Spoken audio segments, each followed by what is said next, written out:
University of Maryland is pleased to present the class of 2019. Amy Iandorio, our 2019 commencement student speaker, is leading the procession with the University Gonfalon. She is followed by Marshals Dr. Marcia Gensler-Stevens and Dr. Robert Infantino.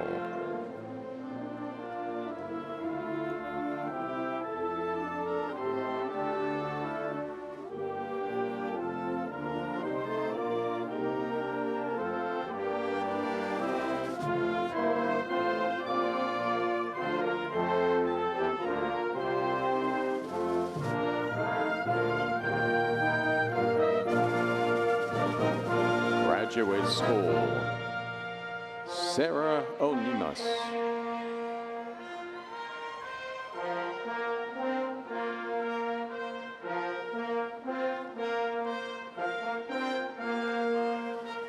Ladies and gentlemen, please welcome the Senior Marshals.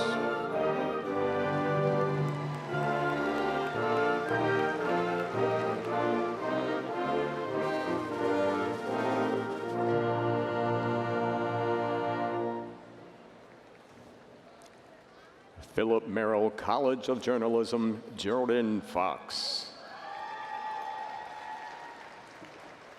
School of Public Health, Rohini Nambiar.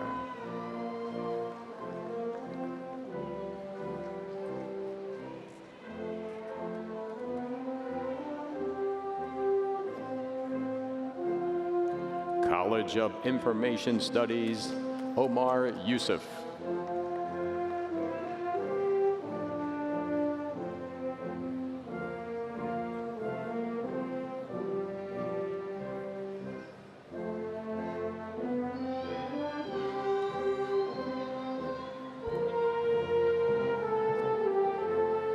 School of Architecture, Planning and Preservation, Laura Helbling.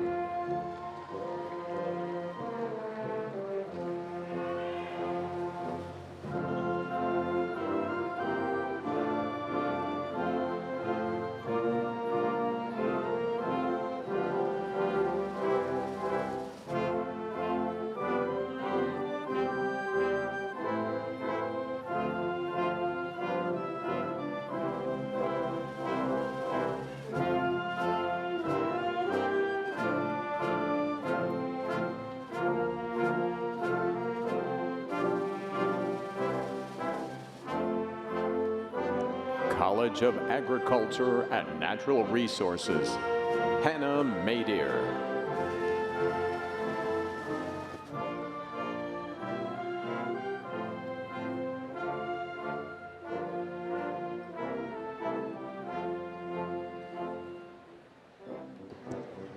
School of Public Policy, Rachel Hanrahan.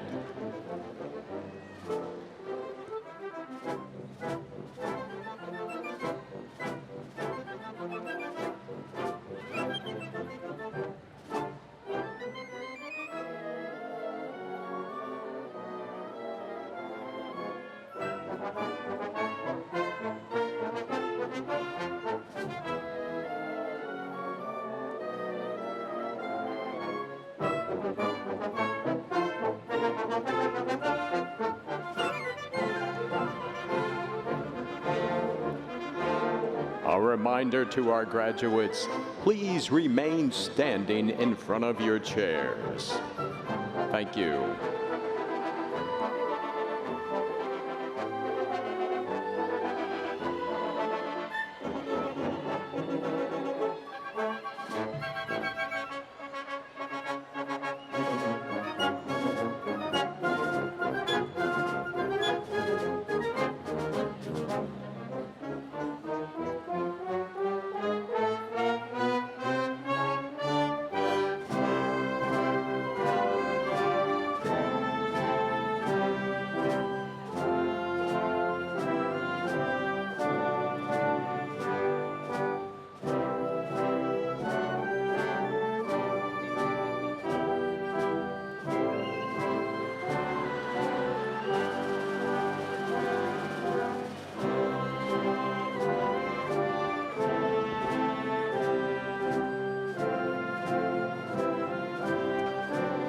College of Arts and Humanities, Hope Hinson.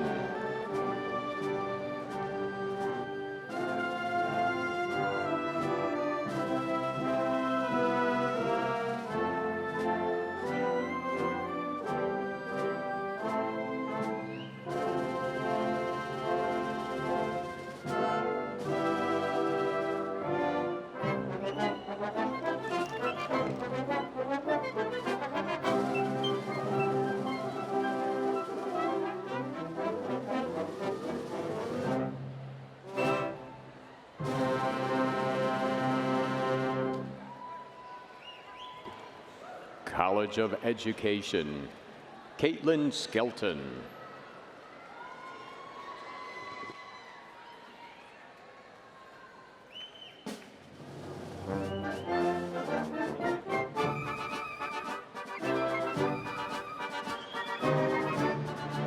A. James Clark School of Engineering, Eric Meisner.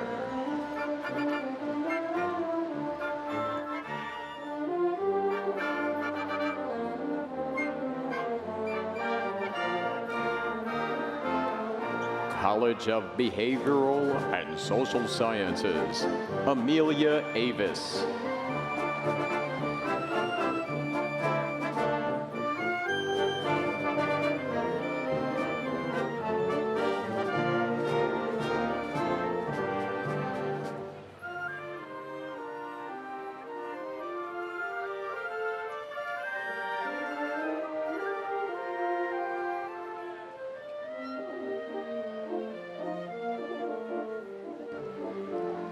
The Robert H. Smith School of Business, Aaron Yang.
College of Computer, Mathematical, and Natural Sciences, Soma Omozulu.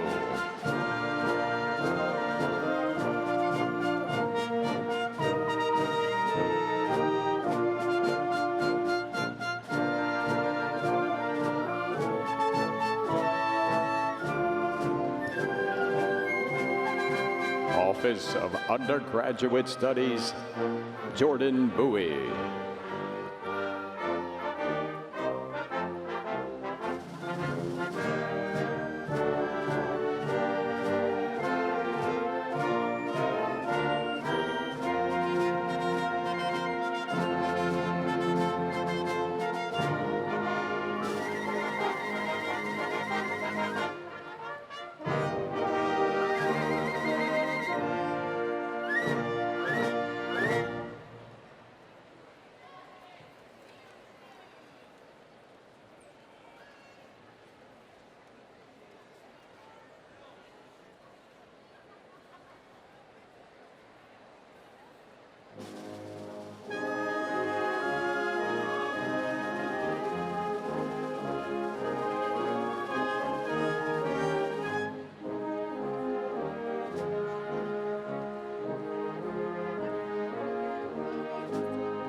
A reminder to the graduates to please remain standing in front of your chairs.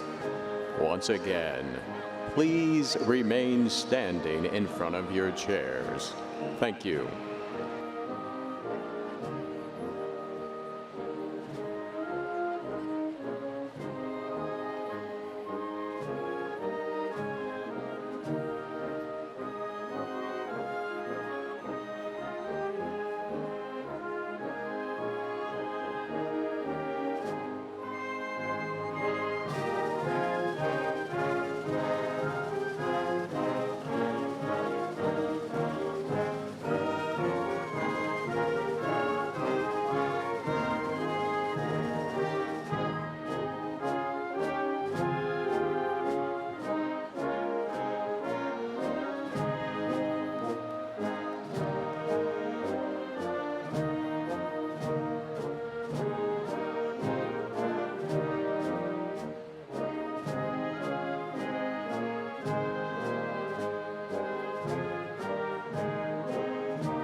Ladies and gentlemen, please welcome the Golden Terps. They graduated from the University of Maryland 50 years ago and have returned this afternoon to join the celebration.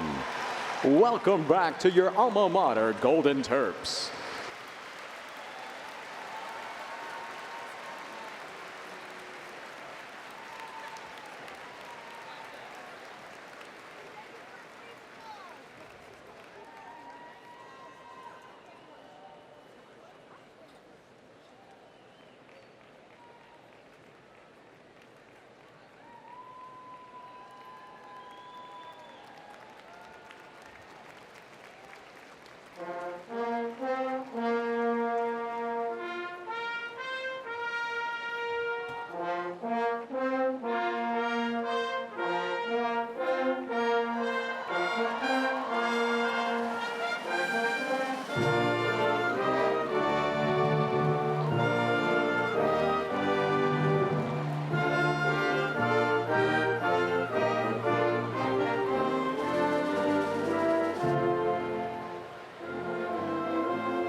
Ladies and gentlemen, please welcome the ROTC commanders, athletic coaches, faculty, and staff.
Ladies and gentlemen, please rise and welcome the platform party for your 2019 spring commencement.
Everyone, please remain standing silently for the presentation of the colors by the University of Maryland Honor Guard and for the singing of the national anthem by music performance student Colin Power, accompanied by the University of Maryland Wind Ensemble conducted by Dr. Andrea Brown.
its red glare, the bombs bursting in air, gave proof through the night that our flag was still there.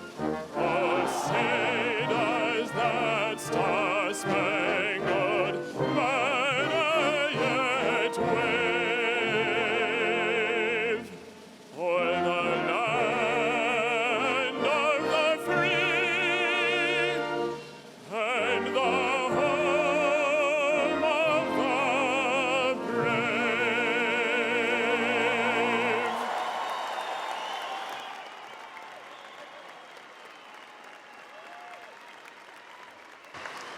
Ladies and gentlemen, please remain standing. Presiding over these exercises is Dr. Wallace Lowe, President of the University of Maryland.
Good afternoon.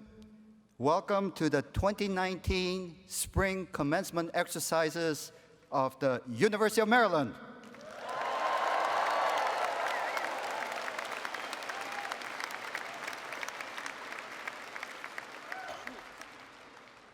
We will begin with a moment of reflection led by Rabbi Eli Beckman.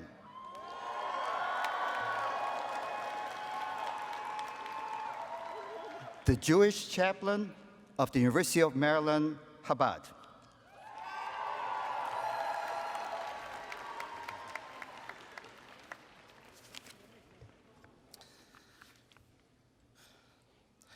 Let us begin by opening this momentous occasion with a moment of introspection. Gratitude, appreciation, reflection. These are some of the sentiments and expressions we are feeling here today. Gratitude to a higher power who has created us, sustained us, allowed us to reach this great moment in our lives. Gratitude to the University of Maryland, faculty, staff, administration, who have imparted us with the knowledge and wisdom needed to reach this great day. Appreciation, family, friends who have supported and assisted us, stood by our sides throughout these years during which we studied and worked to reach this great milestone. Reflection on who we were just 4 more years ago and on who we are today, on how we have changed, grown, matured as we studied, made friends, and learned so much more about ourselves and our world. We have become better people, and we will continue to become even better people as we go out and become part of the world around us.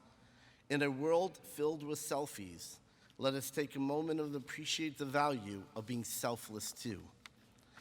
Just one short month ago, my colleague, Rabbi Yisrael Goldstein of Congregational Chabad in Poway, California, came face to face with evil, perpetuated by a college student of just 19 years old. Wounded but not broken, he came to understand the darkness facing our society. His positive response since then has been to passionately share the value of adding a daily moment of silent reflection, a moment to understand who we are, our own personal value, and the impact we have on the world, an opportunity to contemplate that there's an eye that sees and an ear that hears everything we do. This moment of silence may be at the start of a day at school or the start of whatever day you're presently living. In that theme, please join me for a silent moment of reflection.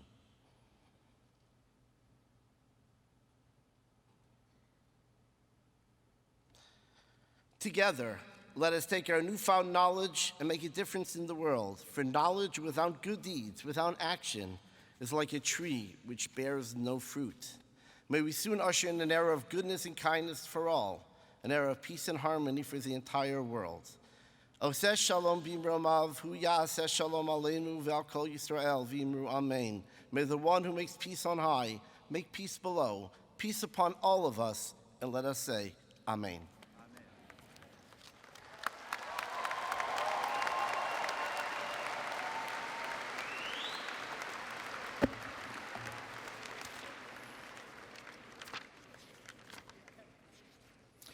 Thank you, Rabbi Backman, for your very thoughtful words on gratitude, appreciation, and service. And please be seated.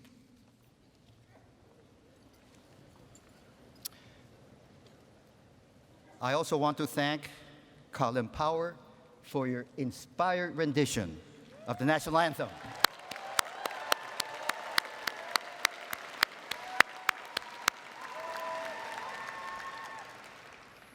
And thank you to the University of Maryland Wind Ensemble, conducted by Dr. Andra Brown.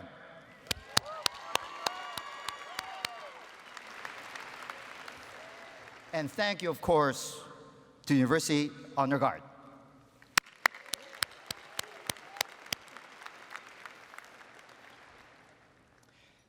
Commencement marks the start of a new chapter in the lives of our graduates.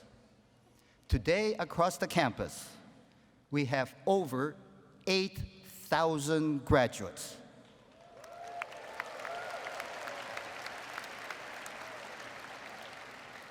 There are over 6,000 who are getting their bachelor's degrees, 1,600 who are getting their master's degrees, and over 600 who are receiving their doctoral degrees.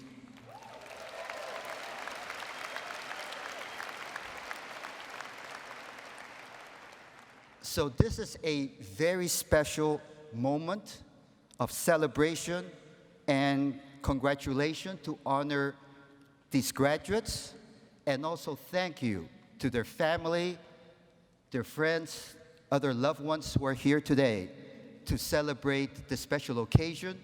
I know it's very meaningful to them that you are here, and I know some, of course, of your loved ones might not be here, but they are surely here in mind and in spirit.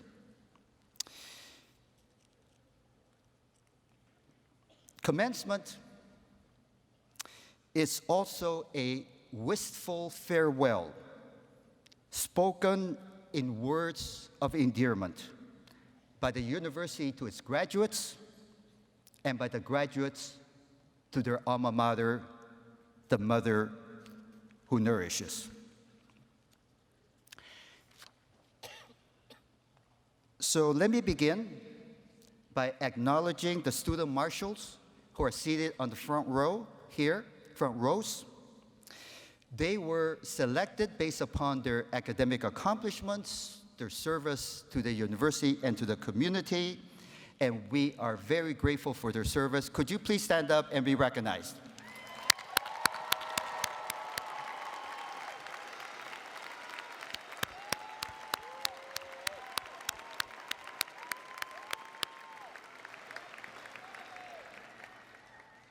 We have over 10,000 faculty and staff, and that includes coaches who help educate, mentor, and support our students. Some of them are here, so the faculty, staff, and coaches, please stand to be recognized.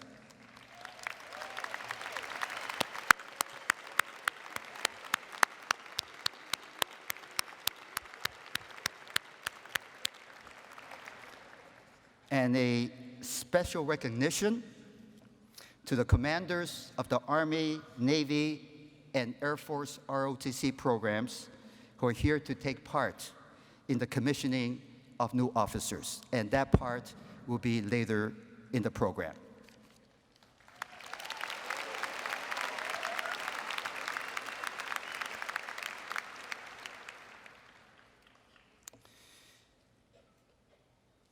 Every generation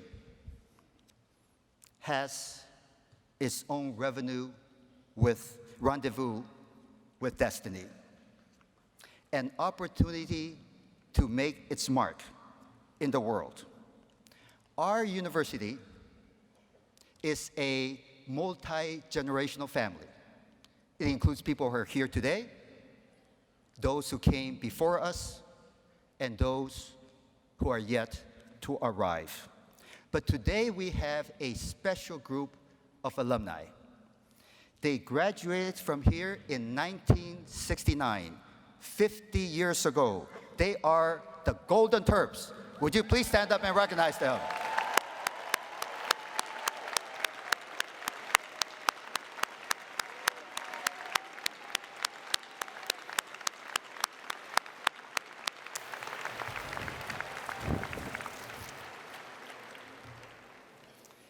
Please be seated.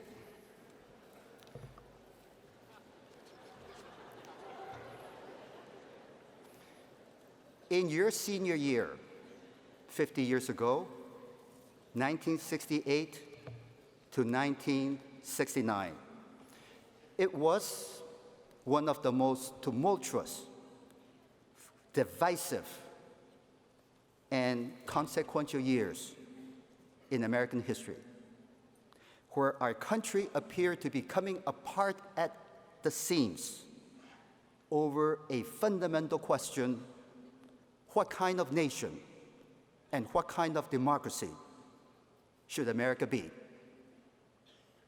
It was a time not so different from today. And yet, your generation went on to help make America better. The baby boom generation, a bit more equal, a bit more fair, a bit more just. And you have shown that America is always a work in progress, that we as a nation are able to reinvent ourselves. So thank you, Golden Terps. The class of '29 stands on your shoulders.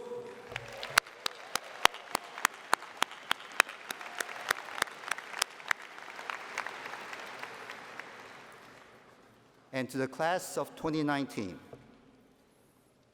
the opportunity and challenge that faces your generation, the millennial and post-millennial generation, is: what nation will you bequeath to the graduates of the University of Maryland in the year 2069 when you return as Golden Terps? But I'm confident that you will make this nation live up to its ideals, as this nation has tried to forge a more perfect union for over 230 years. This year, the Alumni Association created a new award, and it is an award to recognize the important values of diversity and inclusion that defines this country and defines this nation. And the Alumni Association called this award the Elaine Johnson Coates Award. The first recipient of this award is Elaine Johnson Coates, who graduated from the University of Maryland in 1959. This is her 60th anniversary as a graduate of the University of Maryland.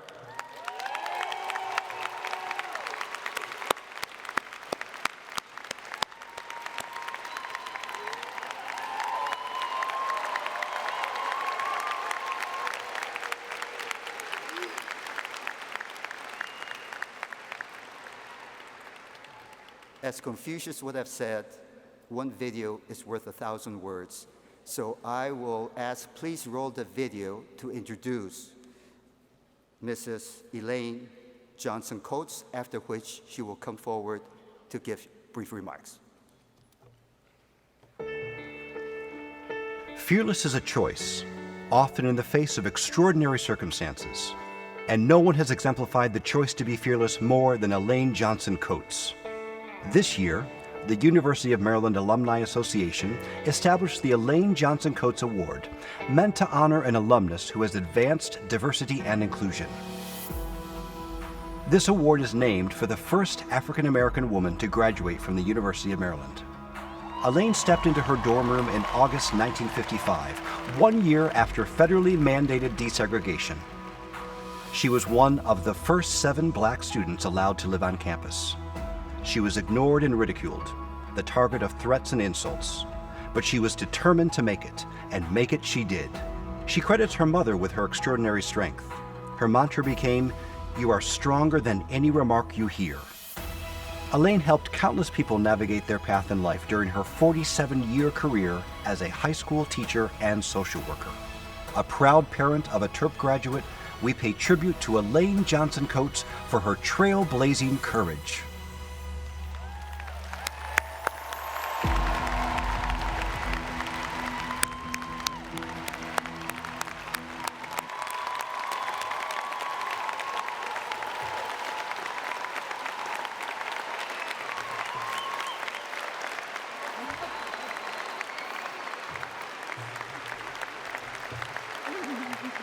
Missy, go ahead.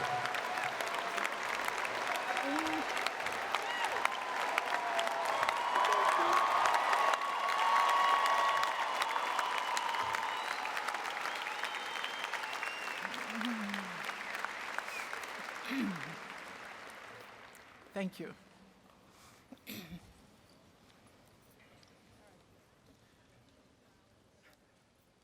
I am greatly honored, truly humbled, and exceedingly privileged to stand before you on this podium and be welcomed and recognized. In 1955, at the age of 17, I walked onto this campus frightened, somewhat apprehensive, but with a plan and purpose. I went on to receive a wonderful education at this remarkable university. I entered this campus, however, at a much different time, and my journey was not easy. Our times, thank God, have changed. Dr. Lowe and the Alumni Association have afforded me a legacy and this remarkable opportunity. Today, I stand upon this podium and look out at the diversity in the beautiful faces of this graduating class, and it tells me that my journey mattered.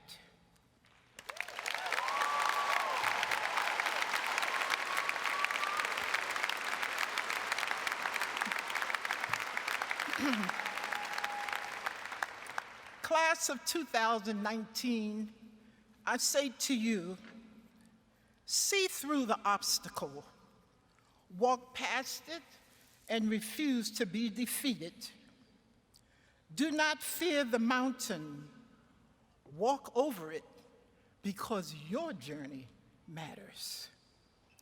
Your trials and triumphs may seem personal, but the path you forge and the triumphs may seem personal, but the path you forge and the doors you open can impact individuals you may never meet. Your journey matters. Proud and fearless Terrapins, know that there will be generations waiting to stand on the strong shoulders of your future achievements. Live your life fearlessly and purposefully. Your journey matters. Congratulations and thank you.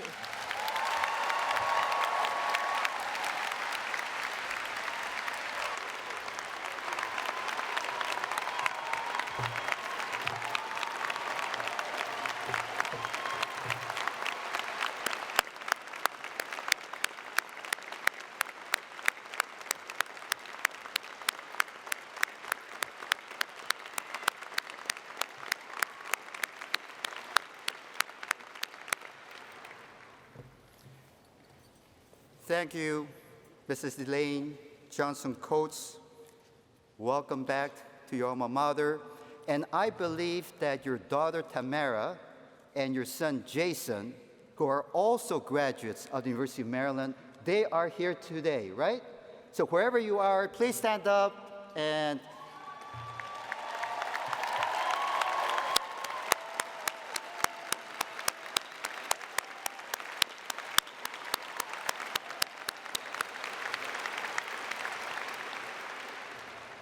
thank you for being here.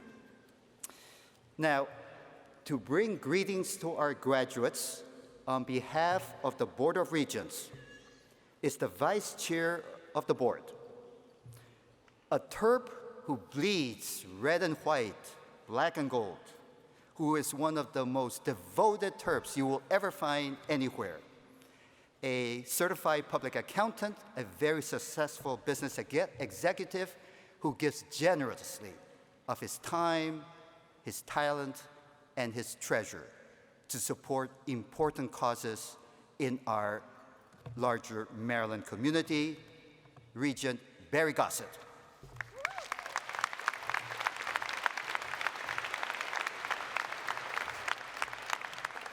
Well, good afternoon, Terps, distinguished guests, family, friends, and most of all, graduates. I'm pleased to extend congratulations from the University System of Maryland and the Board of Regents. It's always an honor to share the commencement with President Lowe, who continues to provide tremendous leadership to our great flagship university.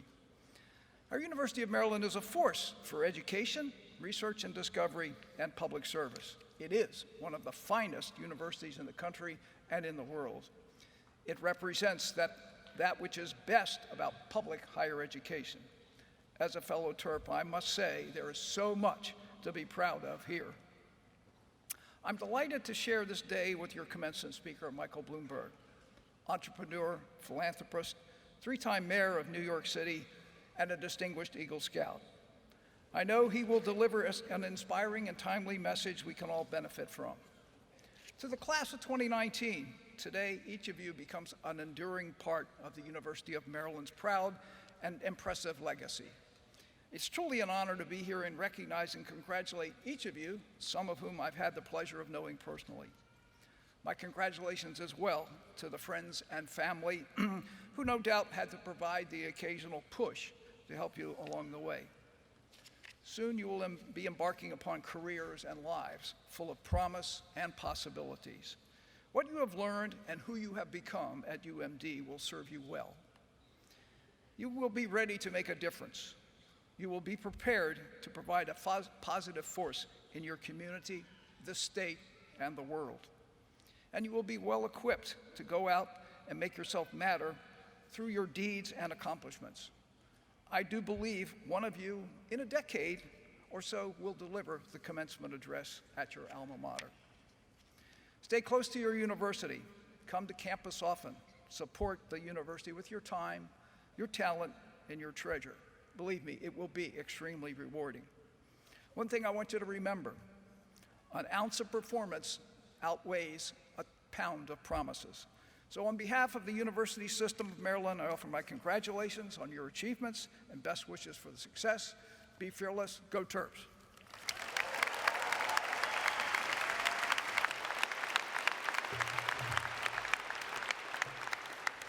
Thank you, Regent Gossett. Thank you for your support of the university and for the system of higher education in the state of Maryland. Now, I would like to introduce some of the members of the platform party who are seated behind us. They represent the leadership of the university. And when I call their name, I ask them to stand up for a few moments, and then they can sit down. And I ask the audience to withhold your applause, so we're not here all afternoon, until I have read all of their names. Mary Ann Ranking, Vice President and Provost, and she is a biologist. If you want to clap just once, that's okay.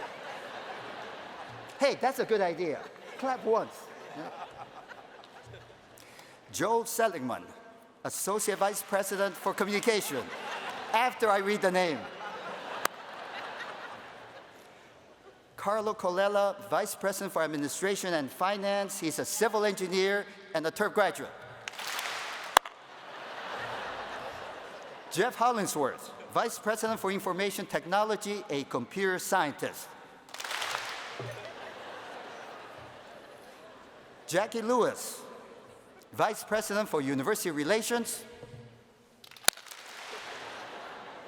You really need to clap hard because she's raising the biggest fundraising campaign in the history of this university, much of it going for scholarships. Lori Locascio, Vice President for Research. She is a bioengineer and a toxicologist, but you should know, she's the Vice President for Research for both the University of Maryland College Park and the University of Maryland, Baltimore. Lori. Michael Podarella, Vice President for Legal Affairs and General Counsel. You really need to give an applause for that one. You know, some people have asked me, why do you need an attorney on your team? You're a lawyer. Well, I have to make a confession. Mike is a real lawyer. Me, I am a public interest lawyer. It's in the public interest that I do not practice law.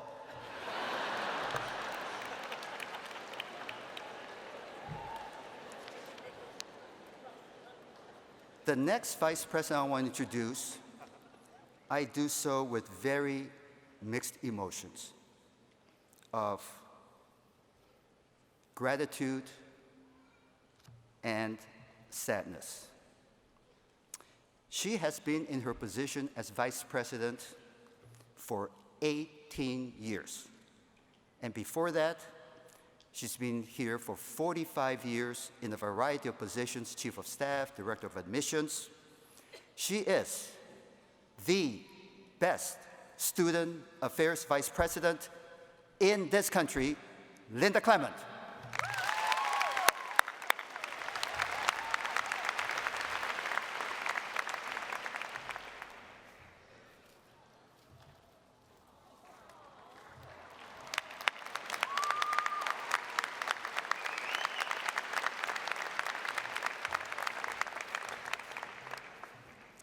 Thank you, Linda. So going on, Patrick Hogan, University System Vice Chancellor for Government Relations.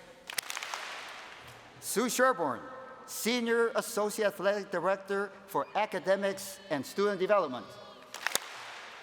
Colin Power, our vocalist.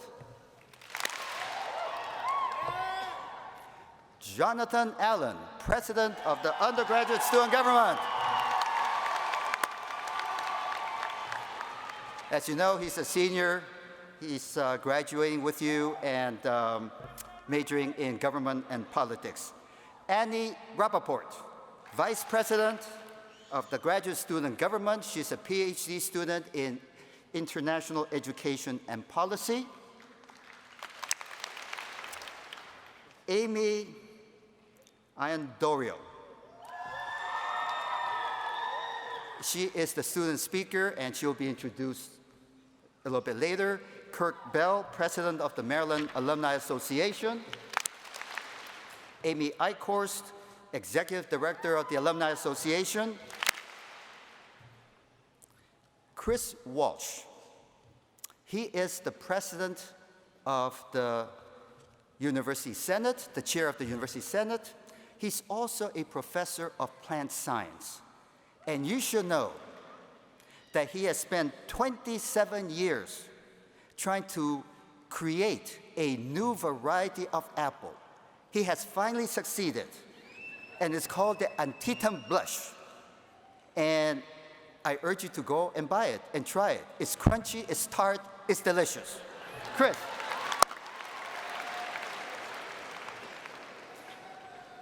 Major General Donna Martin, United States Army, who will be participating in the commissioning ceremony. Then our marshals. The University Marshal is Martha Smith.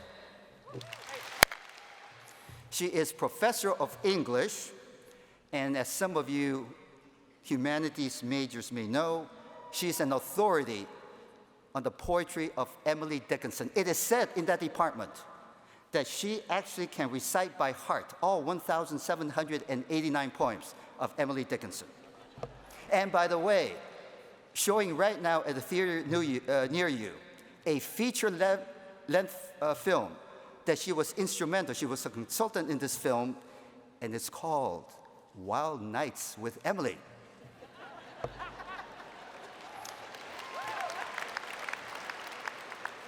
Our staff and faculty marshals, Marcia Gensler-Stevens, Director of Stamp Union,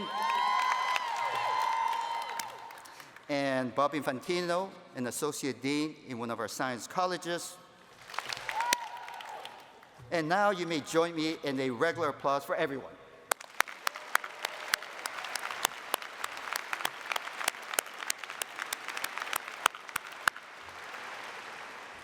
I have not asked the deans to stand, but they will come forward later in the program and self-introduce.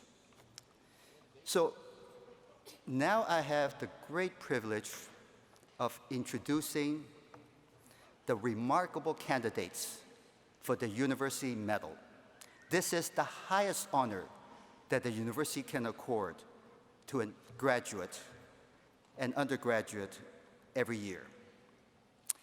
A committee does the review, and they submit names to me. They submitted to me 5 names.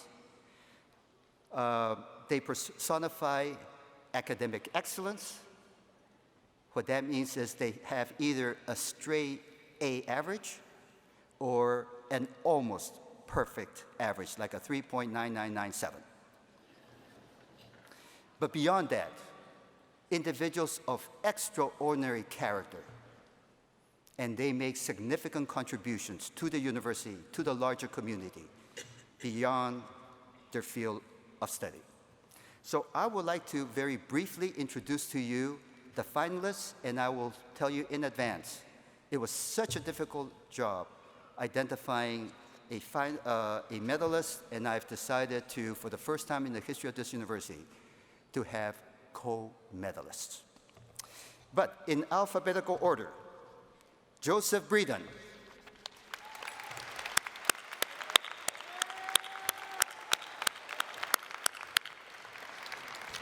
so come on over. So you're majoring in, remind me? Aerospace engineering and math. Aerospace engineering and math. So have you been doing research in aerospace engineering during the time you've been here? Mm-hmm. I've worked in the Space Systems Lab all 4 years. Doing what kind of stuff? It varies. We've done sounding rockets and balloon launches primarily, so very high altitude balloons or suborbital rockets. So what do you do other than engineering for, enjoyment? When I can, I'm also part of the figure skating club. We have a figure skating club here? Well, I'm glad to learn that. Well, wonderful. So what's your plans after graduation? I'm going to be going to the University of Michigan on a National Science Foundation fellowship.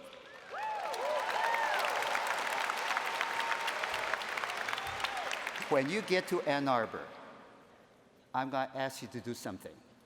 When you're there, teach the Wolverines to learn to fear the turtle. Will you do that? I will. Congratulations. Just step over the side. Oh, just stay here. I'm supposed to give you a gift, am I not?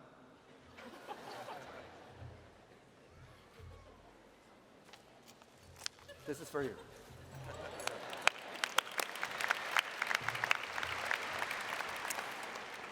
The next finalist is Julia Miko-Whitesock.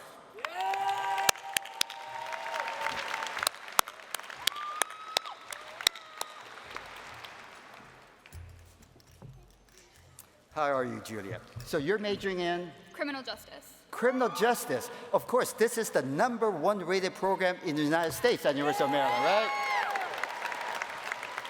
So what else have you done besides, getting a perfect record in your major? Besides that, I'm also in the University Student Judiciary as co-chair of selections, chair of appellate board, and I've worked all 3 years here for Partners in Print, where we go to elementary schools at night and give literacy presentations to the families here. Wonderful. Now, my notes tell me that you also work 30 to 40 hours a week, in addition to going to school, in addition to all your service. How do you do that? I just got really good at time management somehow. Lots of eating chocolate at night to stay awake. So what are you doing after graduation? In the fall, I'll be going to Cornell Law School on a full ride scholarship. Congratulations.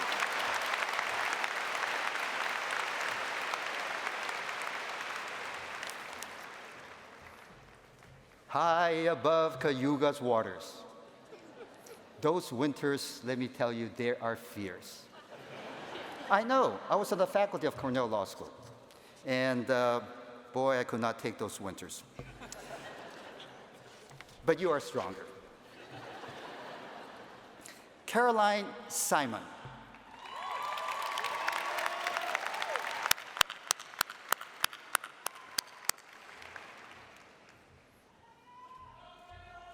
Hello, Caroline. Thank you so much.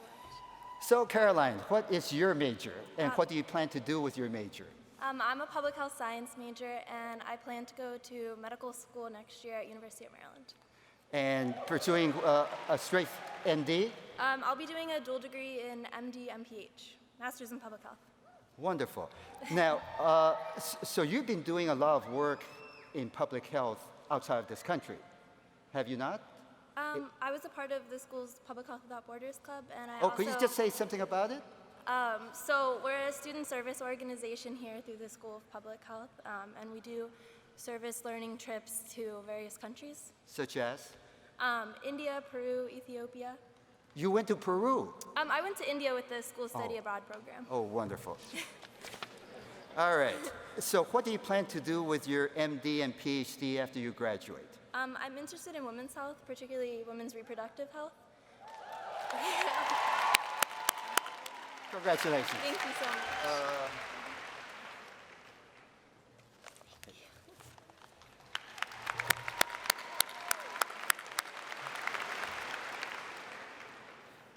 Our first co-medalist, Jerome Quinham.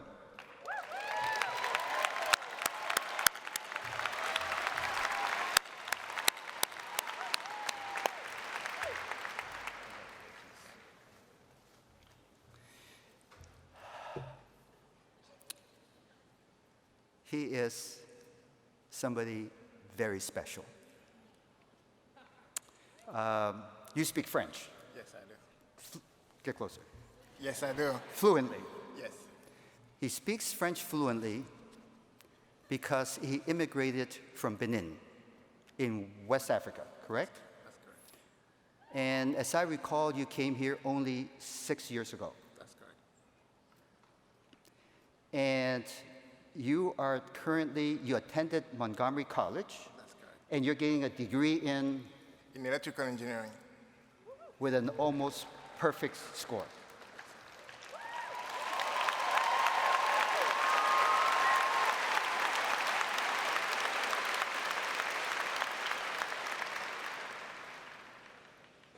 And now you're going to, remind me, you're going to?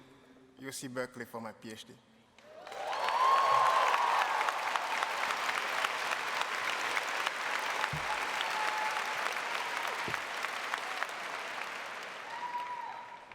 Just 6 years here, and you enlisted in the United States Army. Yes. Reserves? And you're being commissioned as a second lieutenant. So,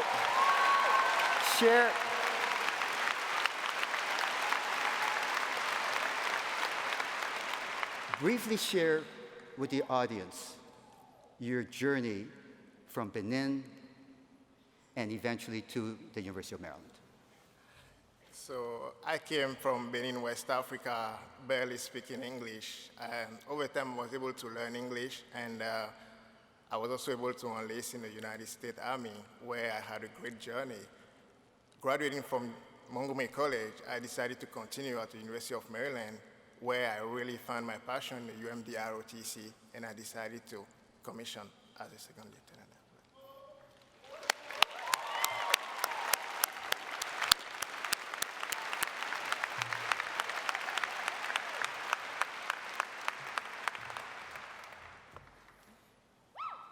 As I bestow the University Medal on Jerome,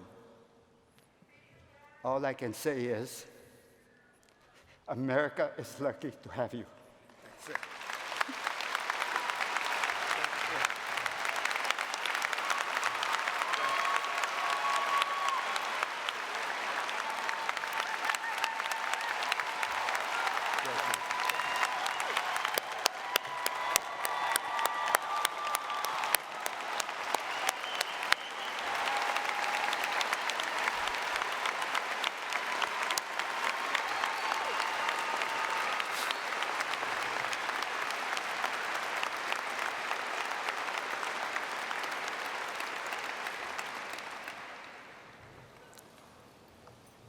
Only in America.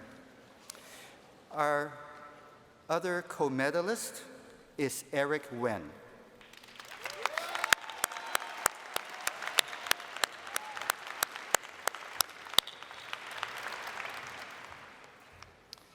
So Eric, you are majoring in bioengineering.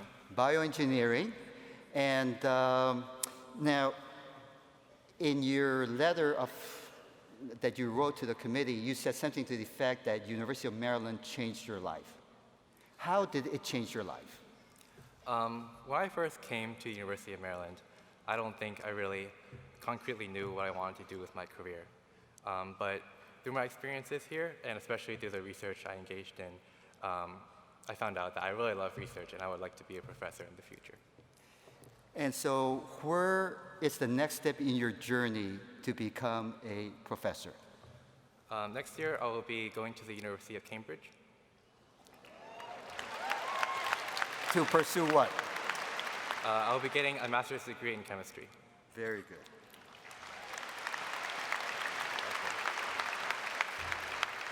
Thank you. Congratulations, Eric, and he's too modest to say that he's also a recipient of the Churchill Award, one of the most prestigious awards available.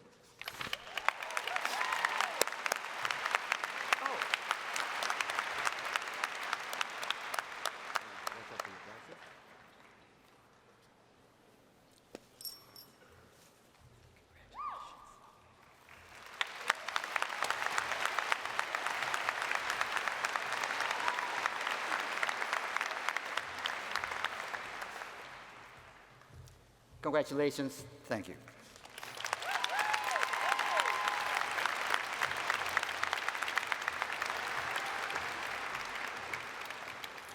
At each commencement, a committee of faculty and staff selects a student to address the graduating class.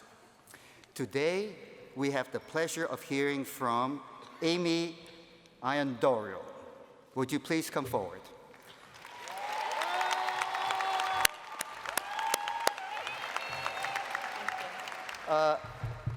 Your family is here somewhere. Yes. Do you know where they are? Would you please stand up?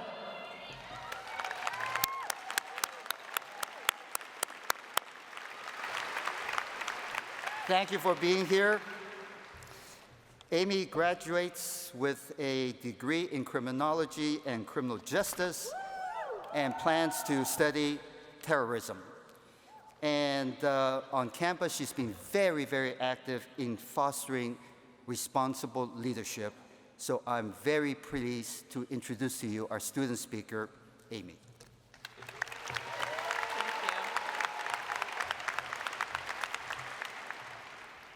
Thank you, President Lowe, for your kind words. Good afternoon and welcome, distinguished faculty, proud family and friends, and the class of 2019. So, how's everyone doing today? Good, good, okay. Well, when people ask me that, I always also would like to say, I'm good. When I know grammatically, I should be saying, I am doing well. Because grammatically, good and well are not the same. But here at the University of Maryland, we are told to do good, which is not the same as do well, because you can do something well without it being good. So, after 4 years of college, I guess grammar is out the window. As Maryland students, we have been urged to not only do good, but also to be fearless. These terms matter to us. We are challenged to identify new solutions for pressing problems locally, nationally, and internationally, and to use our skills to bring about change for the better. Clearly, there is merit in doing something well. Doing something well means completing a task to the best of our abilities, to advance in our field, and to find success. We all want to do well. On the other hand, doing good, well, that's more complicated. Earning a degree from Maryland brings an obligation to share ourselves with the world. We have learned many things in a classroom, from a friend, and from something deep within ourselves. We have learned subjects such as biology, literature, and mathematics, but we have also learned compassion, dedication, and accountability. We learned skills that we wanted and skills we never expected to learn. As we leave the university, it is time to transform what we have learned into what we will do. The convergence of learning and our drive to help others is the sweet spot for making a difference. These things are tricky. What does this mean for us as new graduates? It means that we will do good. We will do good by creating sustainable solutions for issues that matter. We will do good by finding cures for diseases and staffing hospitals to support others in the best and worst days of their lives.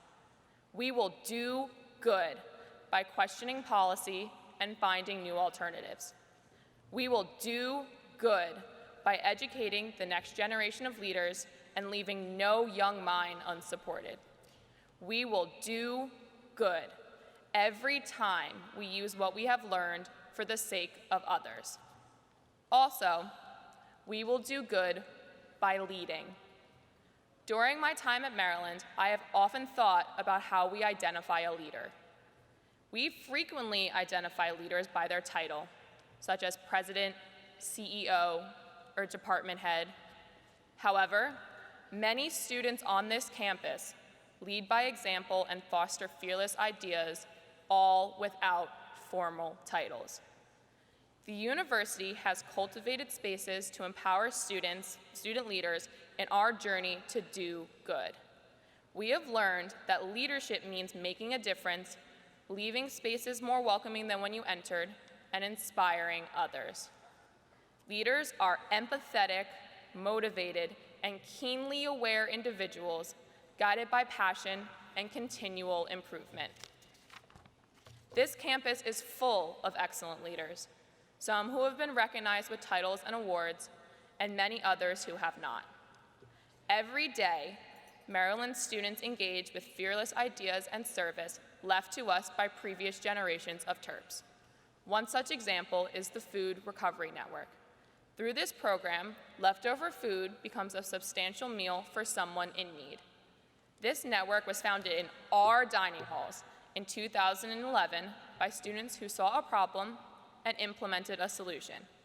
The Food Recovery Network is now the largest student-led hunger and food waste initiative in the country.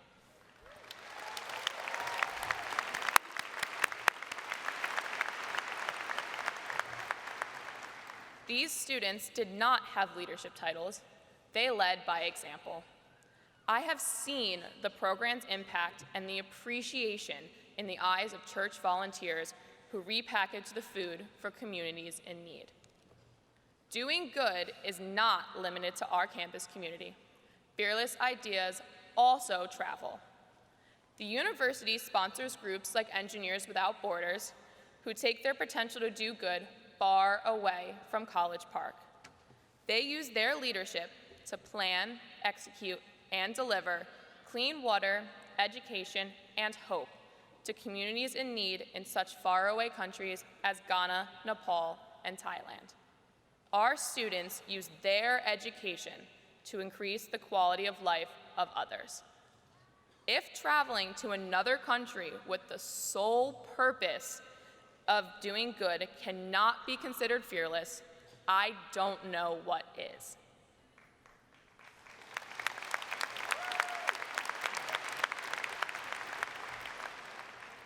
As a student leader, sometimes I struggled to be fearless. In my 3 years as a resident assistant, I have welcomed students to their campus homes and worked to keep them feeling safe and secure. I addressed the fears, pains, and stresses of residents every single day, and I engaged in critical conversations with these students. This often meant struggling with when to avoid or to engage with issues that were scary. I was trained to prepare for these conversations, but I still had fears. They made me think deeply about myself, others, and how to be compassionate. Thanks to these experiences, I, along with the residents of my building, have grown. However, we should not forget about the times when we did not lead, when we were not fearless. Leadership does not always come naturally or develop overnight. It is a commitment to constant development, and that is different for everyone. As Maryland graduates, we have earned the right to be fearless, to let our ideas and our voices carry us far beyond McKeldin Mall. We have earned the right to use our college experiences as the stepping stones to greater things. We have earned the right to succeed at all of the things we wished for when we rubbed Testudo's nose. Fear does not have to hold us back. Fear can propel us forward when we realize how prepared we are to face every challenge in front of us.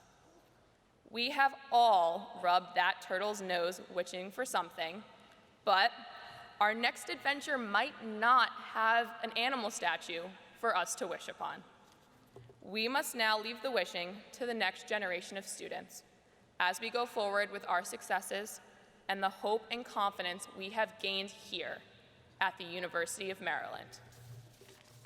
The world needs us. Be well, do good, be fearless. Congratulations, Terps.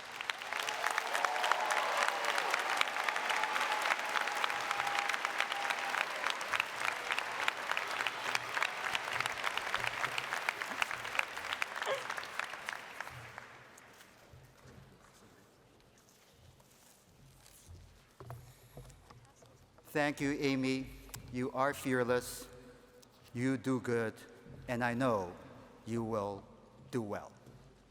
It's now my honor to introduce the members of the University of Maryland Chamber Singers.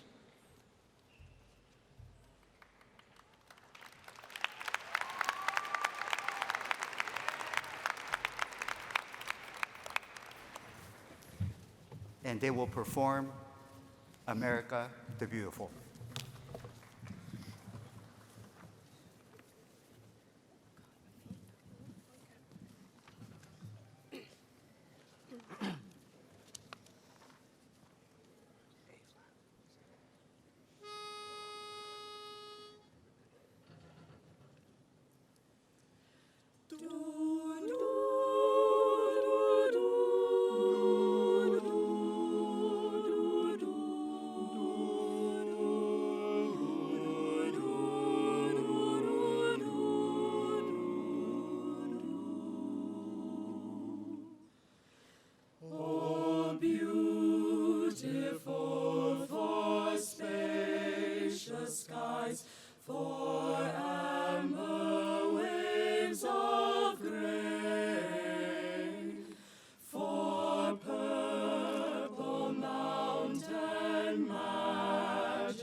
alabaster cities gleam, and ring by human tears.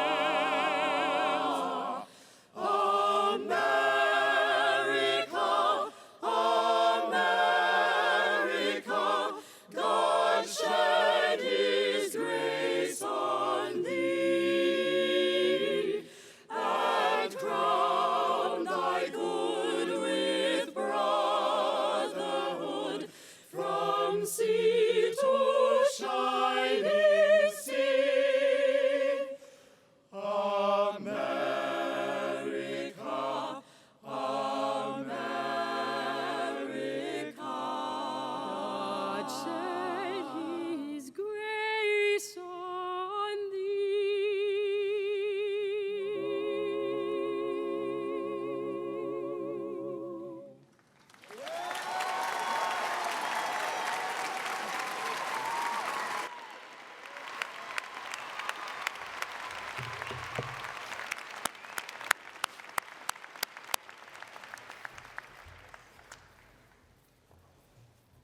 Thank you, chamber singers, for that beautiful performance.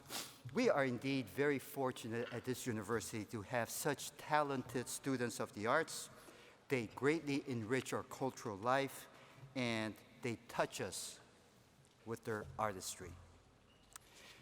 We have a commencement speaker committee, and they work very, very hard to find the right speaker for commencement. And so I would now like to introduce the president of the Student Government Association, who was on that committee, to introduce our very distinguished commencement speaker this year. Jonathan?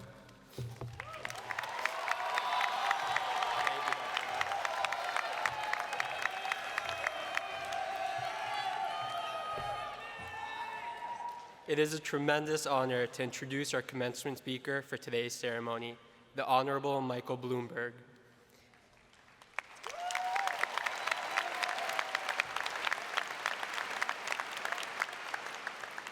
In a moment, we will watch a brief video that highlights some of Mr. Bloomberg's many accomplishments. His achievements are numerous, from his career in private sector to his time as a public official, and now in his current philanthropic work. Mr. Bloomberg is the founder of Bloomberg LP, a global information and technology company that employs nearly 20,000 people in 120 countries around the world. In 2001, Mr. Bloomberg was elected the 108th mayor of New York City, just weeks after the September 11th attacks.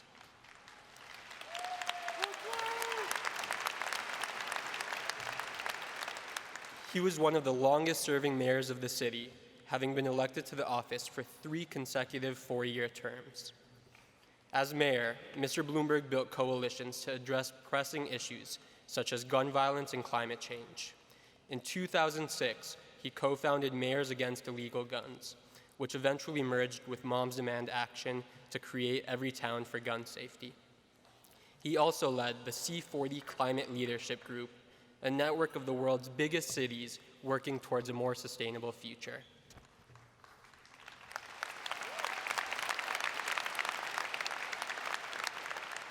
Since leaving public office, Mr. Bloomberg has returned to lead Bloomberg LP and dedicates much of his time to philanthropic efforts through his foundation, Bloomberg Philanthropies. He has contributed significantly to higher education and pledged to donate half his wealth through the Giving Pledge.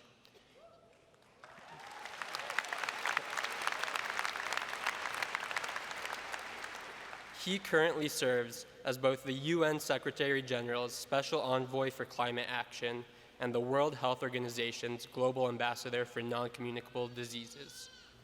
Mr. Bloomberg's work exemplifies what it means to be an active and civically engaged member of society. I look forward to hearing his advice as we move on to the next phase of our lives. Please enjoy this brief video.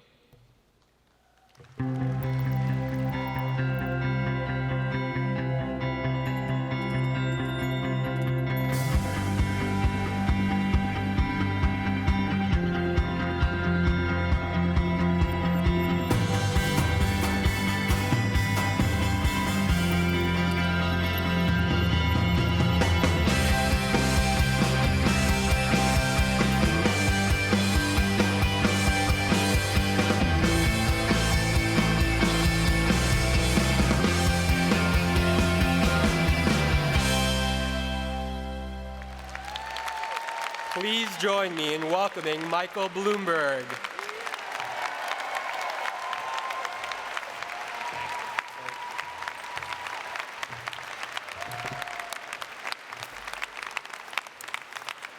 Well, thank you, Jonathan, and the entire commencement speaker committee. You didn't really tell us how many people were in contention, so I'm not so sure that it was the race that I envisioned, but nevertheless, hello, Terps. Let me begin with the most important words I can say this afternoon. Congratulations to the distinguished graduates of the great class of 2019.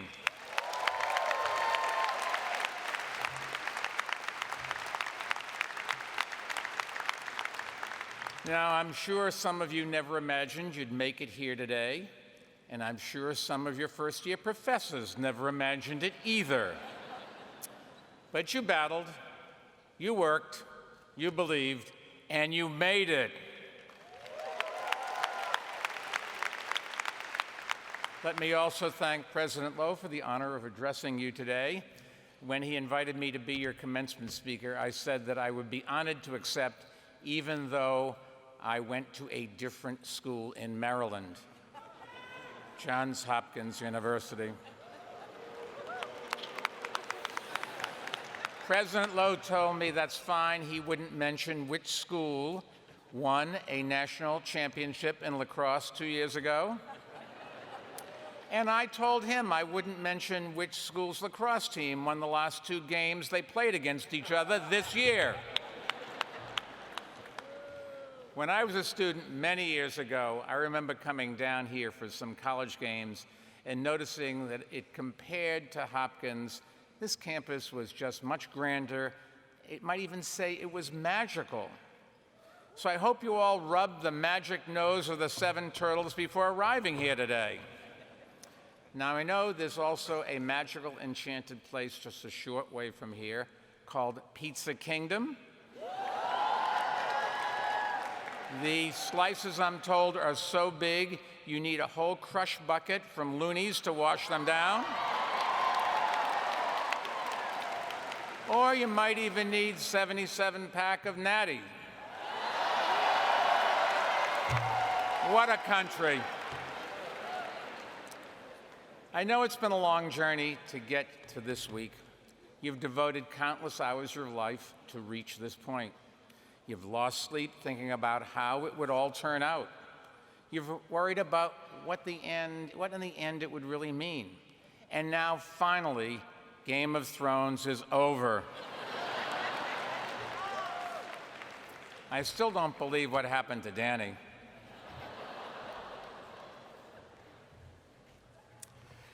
I can't stop watching that scene with the Night King over and over. Anyways, I'm sure it's been an emotional week for all of you. But there's another group that's here also full of emotion. And I'm talking about your parents and your families. So you give them a big round of applause.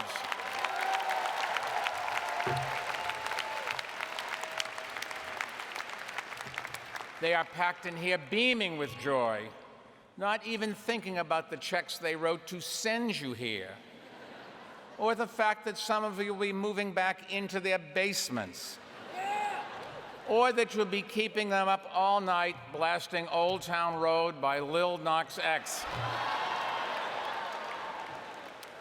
Remember, so much to remember from your time here. Route 1, Maryland Day, High Five Guy, Pan Flute Guy, and of course, all the nights at Bentley's. At least I hope you can remember those. Now let me get a little more serious, because there's something else from this campus that I hope you remember. And I'll give you a hint. You've probably spent your entire time here trying not to step on it. That's right, the point of failure. You learned about it during orientation, but your families may not know the story. Briefly, it's the spot that marks the terrible fire that decimated the entire campus here in 1912. Many people thought the university would never reopen. The university president resigned. Others walked away. But one group refused to give up, the students.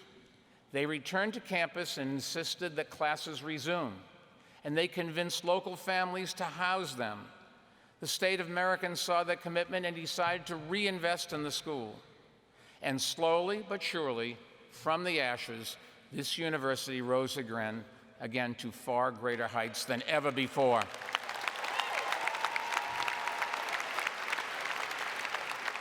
Now, legend has it that if you step on the point of failure, you won't graduate in 4 years.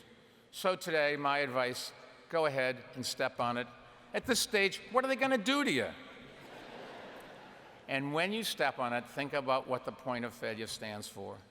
Because for all that you've learned during your time here, I'm not sure that there is any more important lesson than the one behind that story. A group of determined young people believed in an idea that appeared hopeless. They banded together, they worked hard, and they refused to give up. They changed "you can't" into "we will." And they turned a point of failure into a turning point. Now, I know that all of you have experienced adversity during your time here. And in the years ahead, I can promise you that you will encounter your own points of failure. We all do. So let me give you a personal example. I spent the first 15 years of my career working long days for the same investment firm. I loved every minute of it. And then I got fired. I had a difference of opinion with management. I thought the firm should go in one direction. They thought it should go in the other direction without me. Getting fired was a point of failure like nothing I've ever experienced before. It was embarrassing. None of my friends got fired. It was hurtful after all the years I had devoted to that firm. It was worrisome. What would I do now? And it was unfair, or at least I thought so. But it also became a turning point in my life. When it happened, the easiest option would have been to swallow my pride, send my resume to other firms, and do the same thing I've been doing since I'd gotten out of school. But for a while, I had had an idea for a new company, but I never had the guts to pull the trigger. My idea was to build a company that could deliver financial data to desktop computers. I had worked on Wall Street, and there was a use for it. There was one problem. There were no desktop computers back then, and this was way before the internet and social media. Yes, such a world actually existed. No Instagram, no Reddit, no Grumpy Cap, may she rest in peace. I had to build a new computer from parts you could just go buy at Radio Shack. I had to write the code to run it, and I had to string together telephone lines across the country to connect them, creating the first intranet. There are a million reasons why people told me you can't, but I sucked it up and assembled a small young team that believed in the idea, and together we said, we will, and we did. So getting fired was tough, but there was a silver lining, because it was an opportunity to do something that I really wanted to do. Graduates, when you encounter your own point of failure, how will you respond? Will you see it as defeat or an opportunity? Will you take the easiest available route, or the one that's going to be tougher, but also potentially more satisfying and fulfilling? The tougher route could turn out to be a dead end, but it could also be your yellow brick road. Now, you don't have to start your own company. The choice you'll face will be different. It could be you'll have to decide between leaving a company after you've been passed over promotion, or staying and working harder than ever to show the bastards that you're better than they thought. I faced that choice early in my career, and staying was one of the best decisions I ever made, even though years later they fired me. Or it could be you'll have to choose between taking a job with a higher salary or one with a lower salary, but with more opportunity for learning and growth. I faced that opportunity too. I had 2 job offers when I entered the workforce in 1966, and I took the one that paid 35% less. If I hadn't, I probably wouldn't be standing here today, and there wouldn't be no Bloomberg company. That would have been bad news for me, but also for the 15 of you graduates sitting right in this room that my company has hired this year to begin full-time positions next month.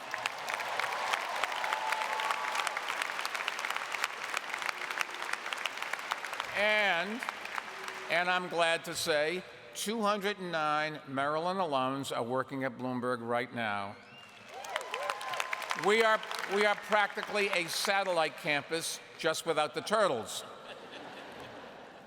Congratulations to all of our newest team members. You've made a great career decision. But just remember, I get into the office at 7 a.m., and I'll be looking to see if you're at your desk.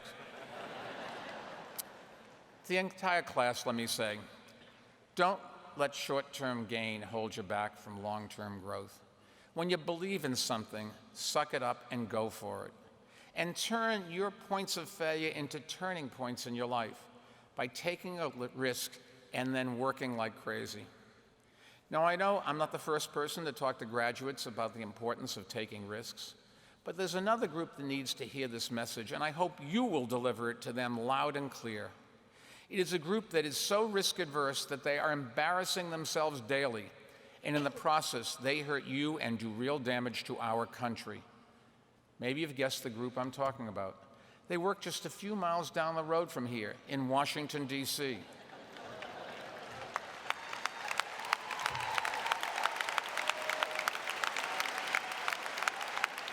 They are our elected officials, and their job is to address all the big challenges we face, from income inequality and failing schools, to unaffordable health care and the opioid epidemic, to gun violence and climate change.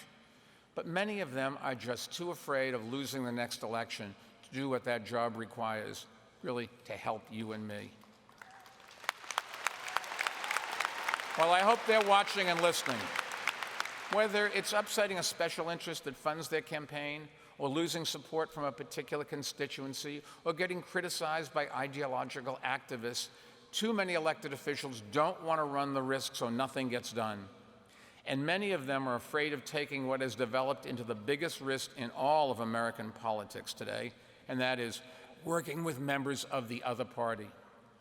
They're afraid that if they reach across the aisle to cooperate, somebody from the more extreme wing of their party will challenge them in a primary election.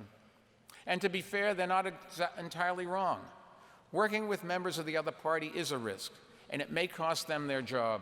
But that's what leadership is all about. If you aren't willing to lead, don't go into politics. From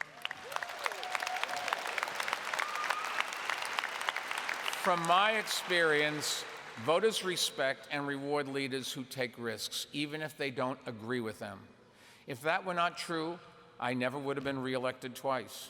In my first year in office, we faced crippling budget deficits. So I made the unpopular decision to raise taxes and cut spending. And for good measure, I also banned smoking in bars and restaurants.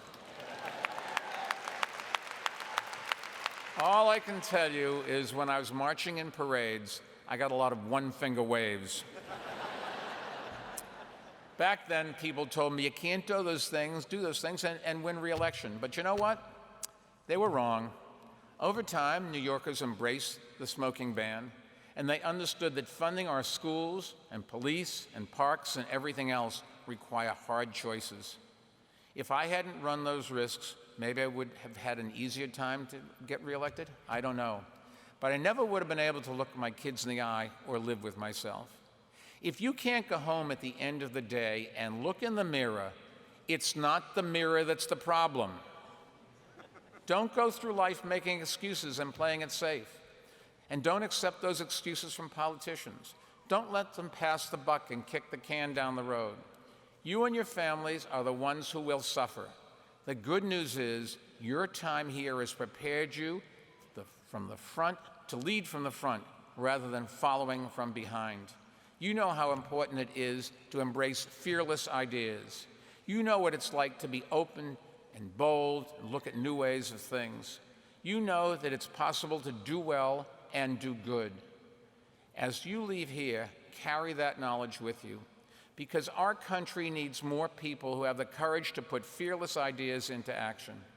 And believe it or not, as dysfunctional as our politics are, it really is possible for a group of committed people to make a big difference by turning points of failure in Washington into turning points for America. I'll give you one more quick example before I finish. Thank you. I use an issue that I was involved with, and I don't know, some of you probably are too, and I'm talking about gun violence, which kills 40,000 Americans a year. That is one death every 13 minutes every single day. And whether you realize it or not, all of you have already been affected by this crisis, if only indirectly. You are the first generation to experience active shooter drills in school. After the recent shooting at UNC Charlotte that killed 2 students, a student who was on the campus at times said that it felt, quote, like a normal high school lockdown. A normal high school lockdown? Just think about that. There should be nothing normal about school shootings. We can't accept them as normal events. Not on college campuses, not in high schools, not in elementary schools.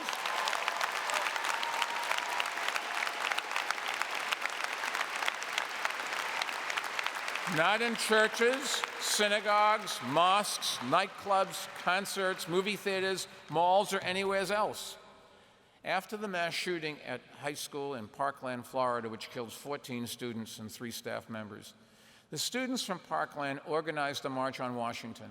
It attracted hundreds of thousands of people, including many of you, I'm glad to say. On that same day, my foundation helped organize 750 simultaneous marches in cities across the country. A group I helped create, Every Town for Gun Safety, organized those marches with an army of volunteers and voters. And together, we pushed states to adopt common sense gun laws that also respected the Second Amendment. And you know what happened? Politicians actually listened, because they knew that for the first time, their jobs were on the line over this issue, and not from the NRA, but from you.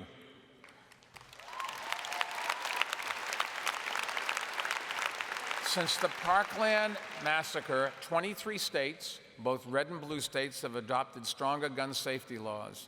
And in the 2018 elections, Every Town for Gun Safety supported candidates who ran on gun safety, and I'm glad to say they won on gun safety. The Parkland students and all of those who joined them, like the students here in 1912, helped transform a tragic point of failure into a turning point. Now, we still have a lot of work to do to stop gun violence, and we need more people to get involved. But never doubt that a group of passionate and committed young people can change the world by exercising their power as citizens. When you leave this campus, look for ways to exercise your power. Join an advocacy group, write your representatives, call them, organize, march, donate, vote, and get your friends and family to do the same. You have more power than you realize. Use it, and when you encounter a point of failure, no matter how discouraging, refuse to give up. Before I leave you, I just want to mention one other issue where we need your generation's leadership and courage to turn around what ultimately could be the ultimate point of failure, and I'm talking about climate change.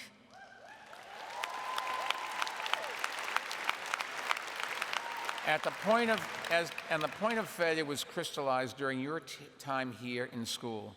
2 years ago, the White House announced its intention to pull out of the Paris Climate Agreement. It took almost 30 years for that global agreement to come together, and every country signed it, including the US.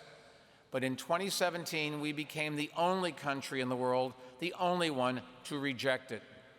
Now, the real reason wasn't about economics, and it certainly wasn't about science.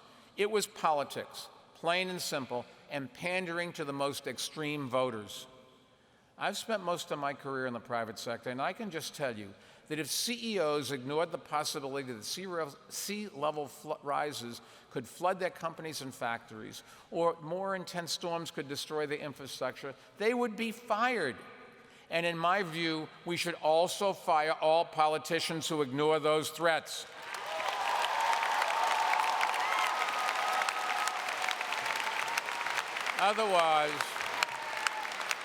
Otherwise, your generation will pay for it as climate change kills more people and destroys more homes, farms, and businesses. To a lot of people, the administration's decision to pull out of the agreement looked like the end of U.S. leadership on climate change. But then something happened. Americans didn't throw up their hands and walk away. Instead, all across this country, across thousands of cities businesses, universities, including the University of Maryland, stepped up and said, "Hold on, Mr. President, we're still in. We are not giving up, and we are determined to make progress on climate change no matter what happens in Washington." Together, we turned their point of failure into a turning point for the climate movement. And guess who is helping to lead the way? The Terps. That's right, students and faculty right here at your Center for Global Sustainability, which is led by my friend and your Dean of Public Policy, Bob Orr. They are doing the detailed analysis necessary to report the progress America is making to the United Nations. And earlier today, my foundation announced a $2.3 million gift to the center to help them do it.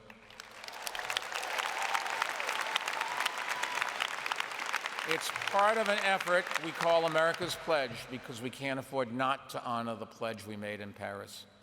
Whether it's climate change or gun violence or any other issue, all of you can make up for the inaction in Washington by turning their points of failure into turning points for our great nation.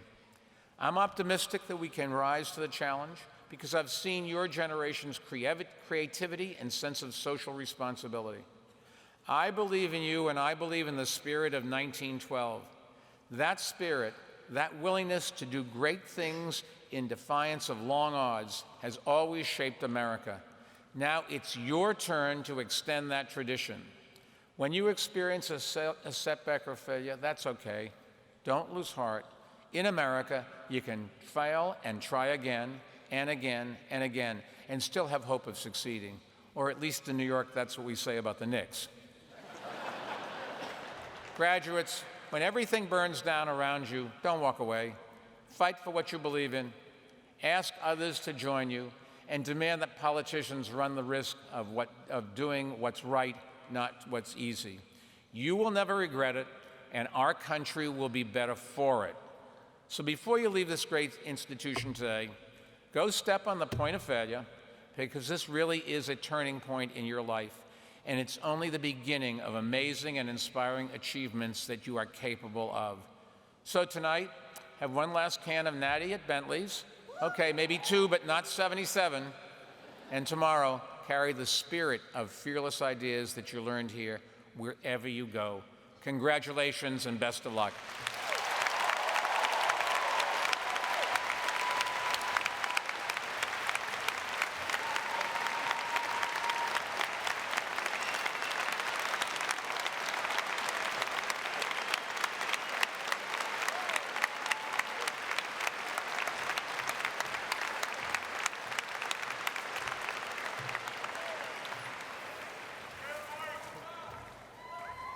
Thank you, Mr. Bloomberg, for that inspiring address.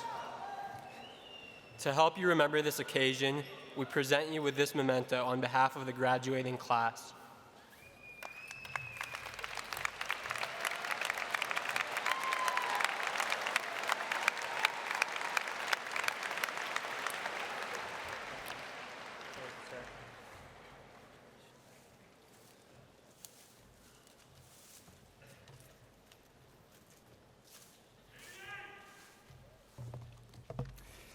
Thank you, Mr. Bloomberg, for your inspiring address and reminding us that democracy is not a spectator sport, and we all need to participate in strengthening our democracy.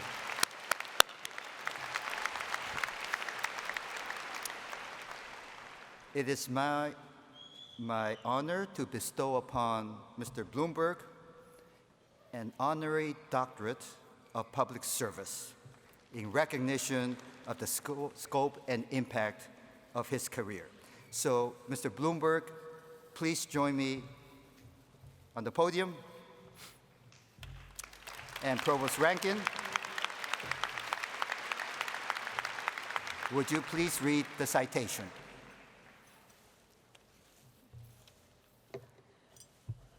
For his mastery of the many faces of public service, from high office to high philanthropic calling, from climate leadership to public health, all accomplished with the vision of an innovator and the success of an entrepreneur.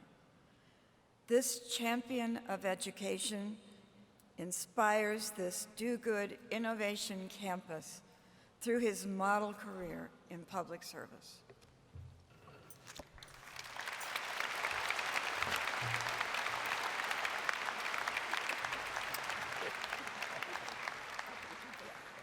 By the authority granted by the state of Maryland to the Board of Regents, and by the authority that the board has delegated to me, I'm proud to confer upon the Honorable Michael Bloomberg the degree Doctor of Public Service.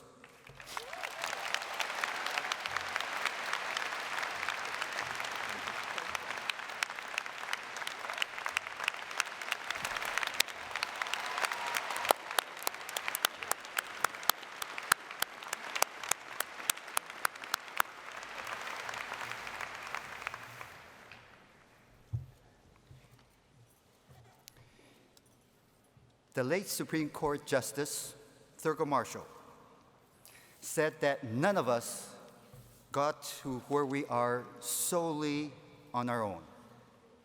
As talented and dedicated as I know you are, nobody is entirely self-made.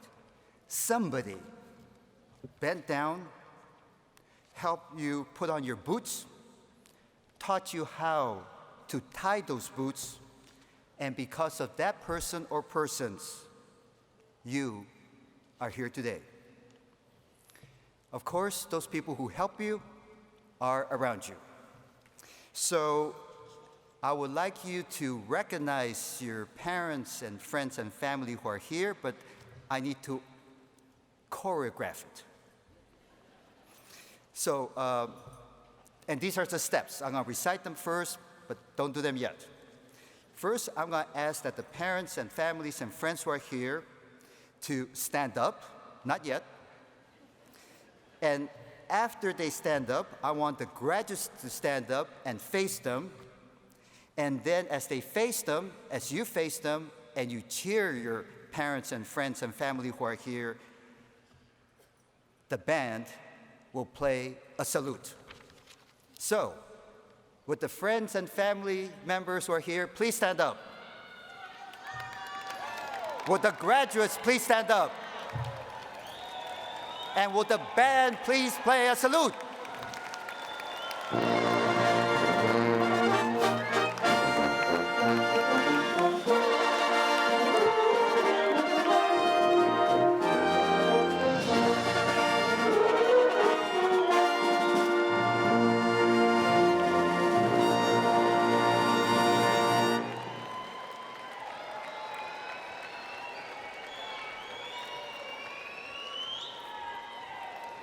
Thank you. Please be seated.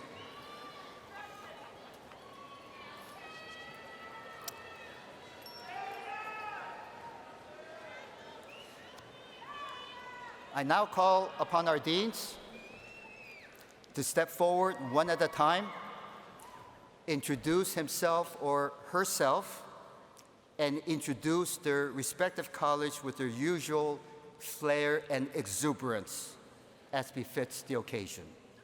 And of course, I encourage the graduates to stand up and cheer when your college is announced.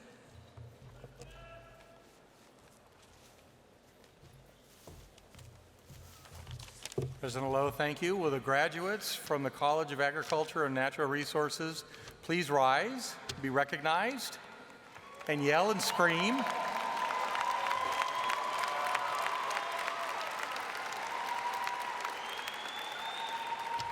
President Lowe and Provost Rankin, these students yesterday actually, as Terps, faced adversity.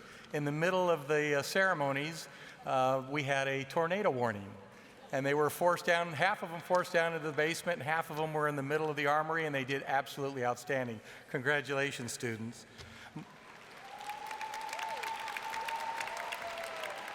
My name is Craig Beiruti, and I'm proud to serve as the Dean of the College of Agriculture and Natural Resources, the founding college on campus, as we would like to say, the cornerstone college at the University of Maryland. I'm honored to represent our faculty and staff today and extend our congratulations to all of our students. We couldn't be prouder of each of you, our graduates, who have dedicated your lives to some of the most urgent and complex challenges faced by our global community. With the hands-on experience and academic knowledge that you've acquired here, you're equipped to work towards elimination of hunger and malnutrition, to protect our natural resources, to improve quality of life, and to create a sustainable future in the face of a changing climate and a growing population. We know you'll inspire pride in our college as our newest ambassadors and will continue to be guided by the land-grant values of this outstanding university. Congratulations to each of you for a job well done, and go Terps.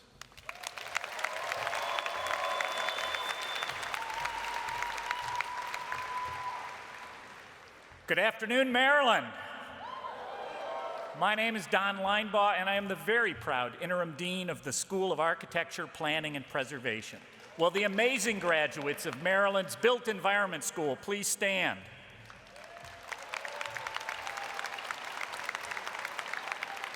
Our fearless graduates leave Maryland prepared to design, plan, develop, and preserve the communities and neighborhoods we call home, creating sustainable, equitable, just, and beautiful places for us to live, work, and play.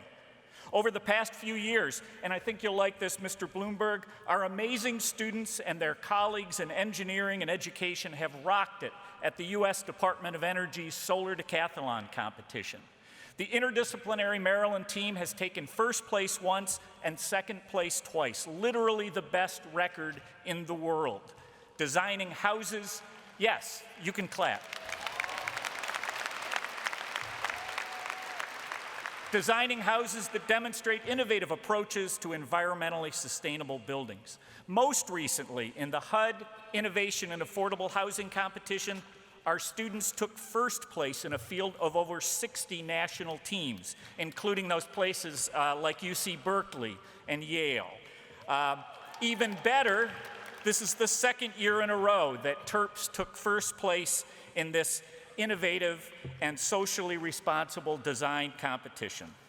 Finally, our students have worked tirelessly on their Roots Home and Abroad service organization, led by founder and president Brian Housestool, who is graduating here today. Committed to doing good, these students strive to educate and empower communities through research and design of public spaces.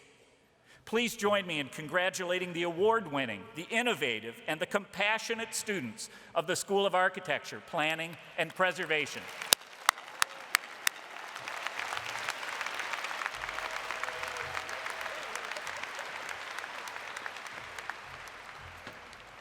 Good afternoon.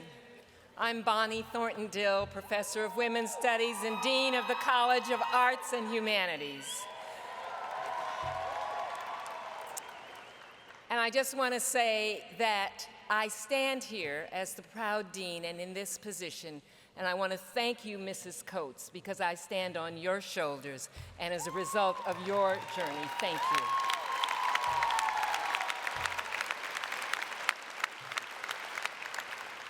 Graduates from our college are global visionaries and creative problem solvers. They have the skills to make an excellent living and the knowledge to make a meaningful life. They have the skills and talents employers seek in the 21st century. They write well, read critically, listen actively, communicate effectively, and think creatively. They are culturally aware and linguistically adept. They are world wise. And because they are all of these wonderful things, our last year's graduates, 98% of the graduates of the College of Arts and Humanities were placed within 6 months of graduation.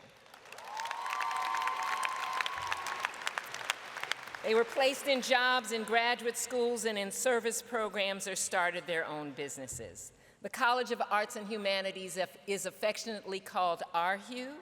So graduates, you have a lot to be proud of, and if you are ARHU, please stand up and give yourselves a big round.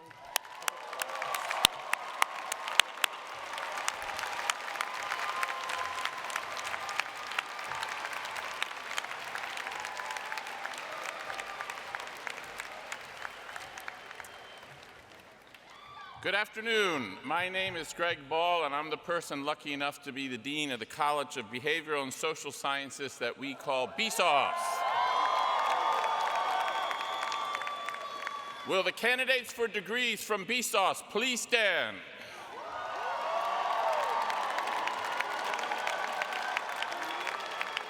President Lowe, as we heard from, as you know, and as we heard from Honorable Mayor Bloomberg, the well-known and tractable problems facing our nation and the world are largely behavioral in nature. Think about it. Crime, terrorism, drug abuse, racism, income inequality, mental illness, partisan gridlock, denial of climate change, texting while crossing the street, failing to stop at red lights. No, seriously.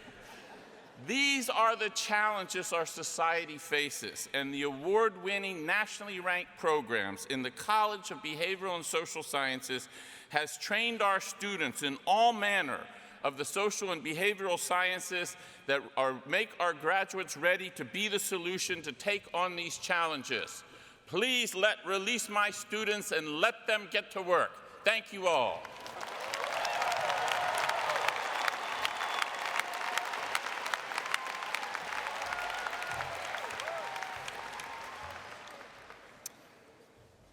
Hi, I'm Alex Trianis, proud Dean of the Robert H. Smith School of Business. Would the Smith School graduates please rise?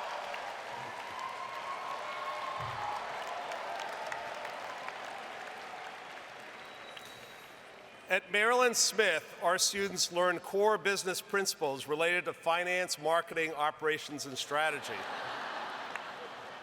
But they also learn how to be entrepreneurial, innovative, globally minded, and principled leaders, mindful of all the challenges and opportunities of a world transformed by new technologies. They learn how business can change many lives and have a positive impact on society.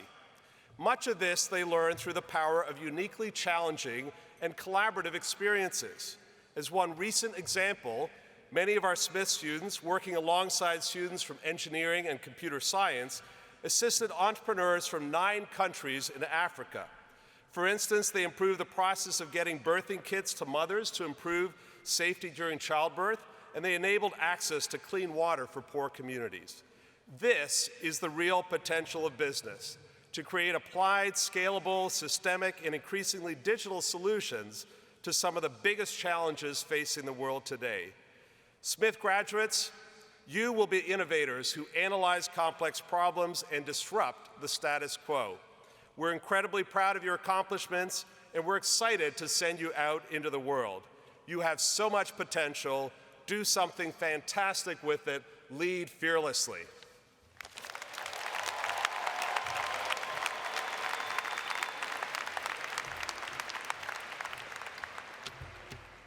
I am Amitabh Varshney, Dean of the College of Computer, Mathematical, and Natural Sciences. Will all the CMNS grads please rise and be recognized?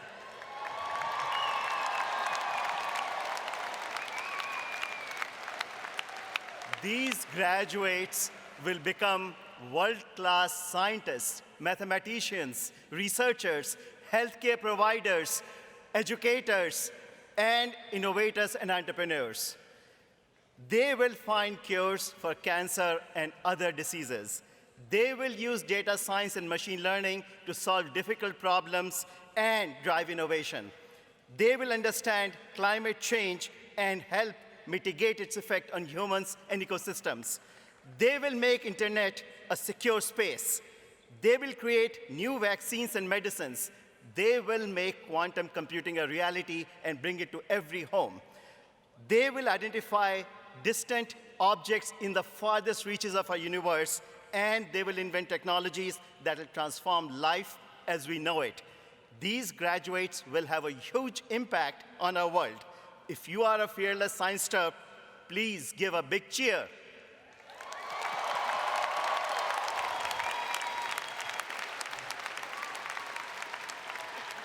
Congratulations, science Terps.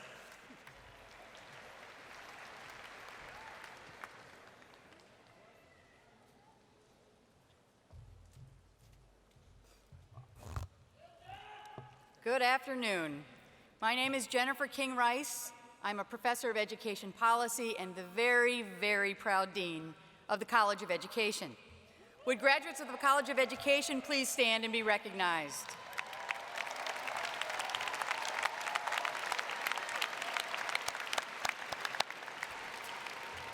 The College of Education prepares its graduates to take on one of the most serious, important, and consequential challenges of our day, preparing the next generation of global citizens who are equipped to contribute to the economic, political, and civic fabric of our communities, our nation, and our world. Tackling these challenging problems that the other deans have talked about won't be possible without good teachers and educators in our K-12 schools.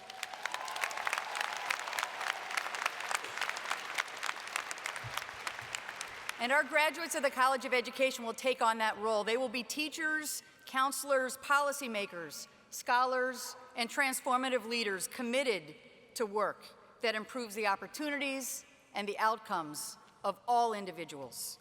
Graduates, this is an awesome responsibility, but you're prepared to take it on. You have much to be proud of and much to look forward to. Congratulations.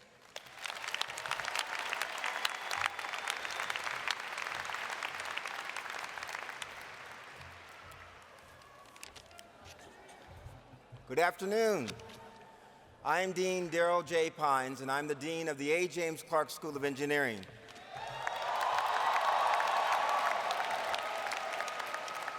By the way, I'm also the inventor of the one clap. I was the lone person who clapped, and now Dr. Lowe has a new innovation that he can use at his commencement exercises. So engineering is bringing you another innovation. Will the graduates of the A. James Clark School of Engineering please rise to be recognized?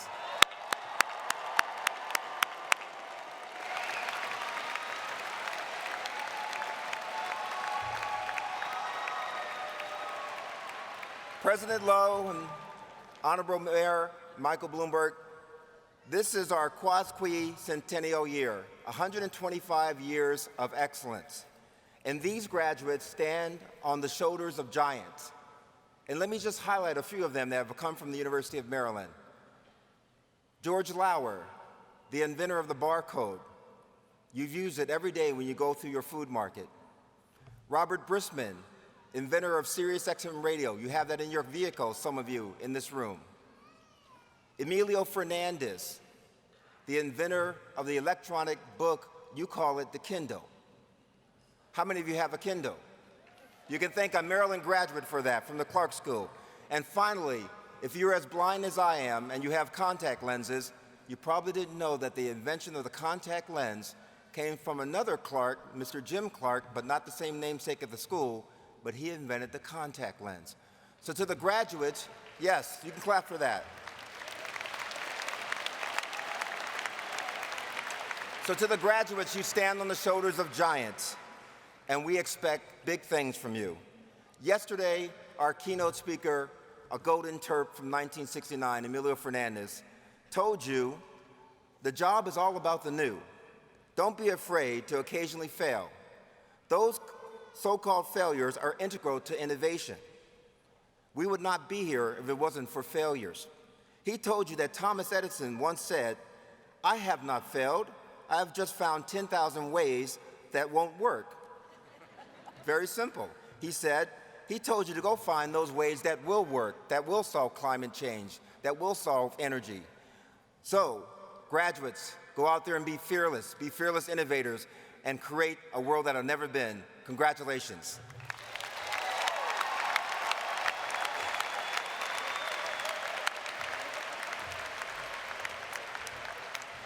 Good afternoon, everyone. My name is Boris Lushniak, and I'm a public health guy. I'm dressed like a peacock today, but also as Dean of the School of Public Health, which I'm honored and humbled to be with. I'm as proud as a peacock as well. Will the School of Public Health graduates please stand? Graduates, you're entering a bold and noble profession, one that comes with an incredible opportunity to change the world.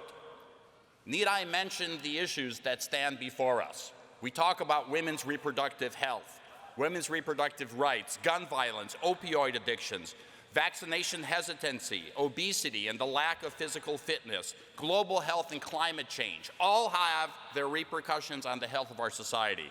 And I need to remind you that the definition of health is about physical, mental, and social well-being, that we encompass all that. The social component is very critical. Without the support of the loved ones around you, we don't get very far in this world as public health leaders. President Lowe, I introduce you to the future of public health. Mayor Bloomberg, to those that will change the world, and that social aspect is critical. The people who support you, I ask the family members and friends to stand up of the School of Public Health as well at this time. In this incredible web that we weave, in this opportunity for us to function together to get the work done, out there are members of the family of Caroline Smith, our award winner. Our students, Eshi Dhaliwal, Dima Saad, Julie Clark's family are here, and many countless others. We intertwine together, we work together to change the world. Students, go out and do good. Thank you.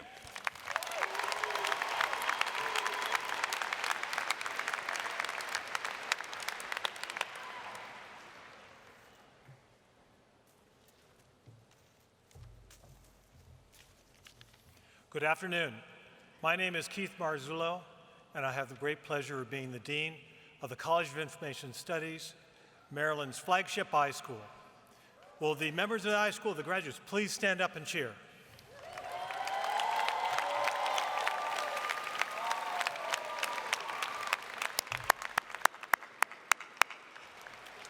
We call this era that we currently are living in the information age. And our high school graduates know all about information, from data to knowledge to action and change.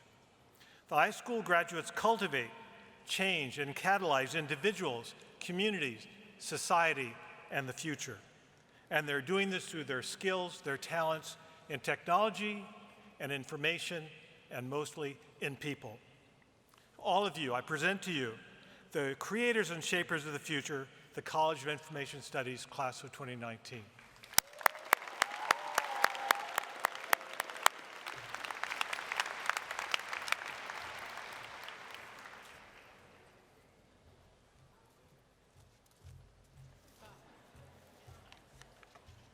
Good afternoon. I'm Lucy Dalglish, Professor of Journalism and Dean of the Philip Merrill College of Journalism. Good job, guys. Remember, we practiced this. Will the graduates of the Philip Merrill College of Journalism please stand and make noise? President Lowe, Mayor Bloomberg, and other friends, these men and women are the journalists that we will rely upon to provide us with the timely and truthful information we need to live together in a free society. They are entering a proud and honorable profession at an exciting and unsettling time. While at Maryland, they practiced journalism. They covered the effects of bitter cold on Baltimore's low-income families. They covered the Ellicott City floods for the PBS NewsHour. They covered disparities in the criminal justice system for the Associated Press, and sports stories ranging from the Super Bowl to an Israeli basketball tournament. These Merrill journalists have witnessed incredible conflict and disruption in politics, law, technology, media, and education. And they got a first-hand look at the incredible sadness last summer at the Capitol Gazette in Annapolis.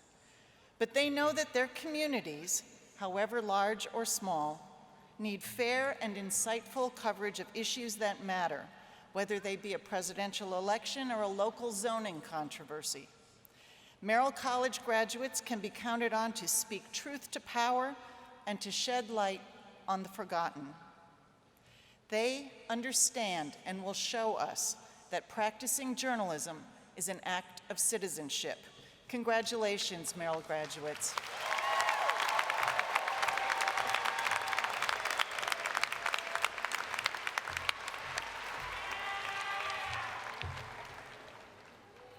Good afternoon. I am Robert Orr, the Dean of the School of Public Policy. Will the graduates of the School of Public Policy please stand?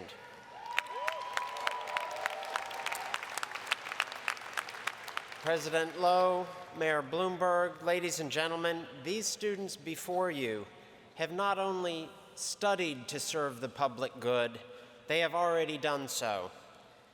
They have shown how our country can live up to its obligations to implement the Paris Climate Agreement.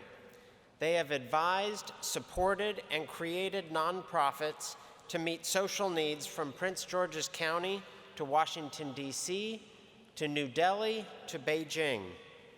They have helped our state secure our elections from hacking and have advised top national officials on how to manage and secure our new cyber frontiers. They have founded new social ventures to end hunger and stop human trafficking. They have proven that even in 2019, discourse can be civil, debates can be productive, and common cause can be found not only in our state, but also in our nation's capital.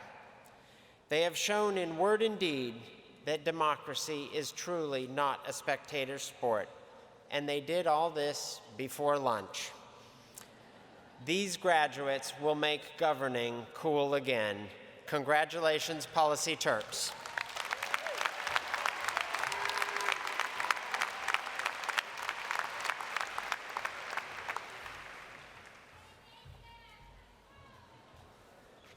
Good afternoon and congratulations. My name is Ryan Long, and I am a professor in the Department of Spanish and Portuguese and an associate dean of the Graduate School. It is an honor to speak on behalf of the Graduate School.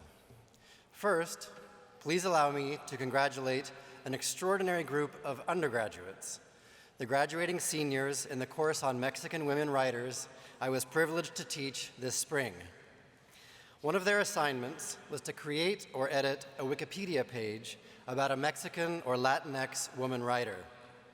Wikipedia, like teaching and learning, is about sharing knowledge. All graduates, I ask that you pledge to share what you've learned at the University of Maryland. Knowledge and thinking that is developed in common and that circulates in the commons flourishes and takes unexpected paths. Now, to our graduate students, and without further ado, will all students receiving master's degrees please stand?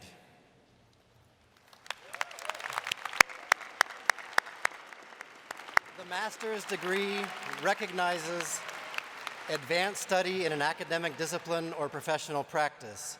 You have demonstrated advanced knowledge and the ability to solve complex problems, think rigorously and independently, and perform at a high level.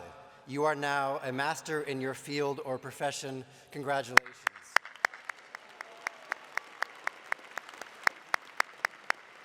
Will all students receiving doctoral degrees please stand?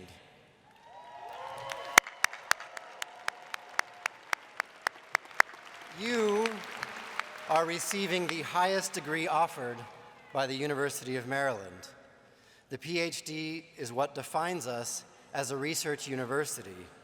You spent years working long hours in laboratories and libraries and hunched over a computer, writing and performing analysis. Most importantly, you demonstrated the ability to do independent and original research and scholarship. You are a creator of new knowledge and an expert from whom other researchers and scholars will learn. Congratulations to the graduate students of 2019.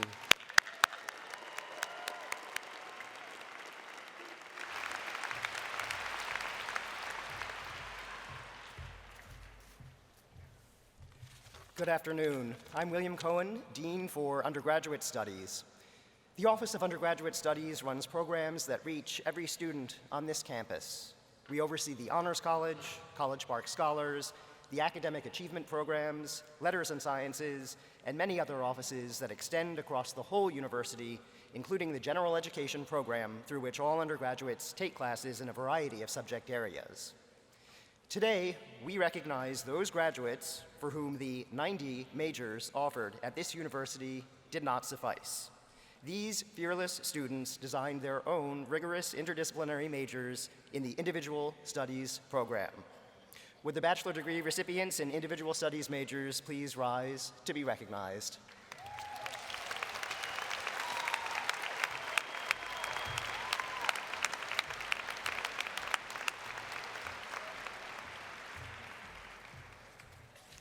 Good afternoon. I'm Babak Hamidzadeh, Interim Dean of the University Libraries. I would like to ask all of those of you who ever went to the libraries or used library resources anywhere to please stand.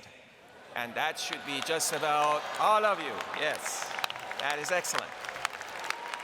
At the university libraries, we consider all of you our students and our graduates. So congratulations, and please give yourselves a big round of applause.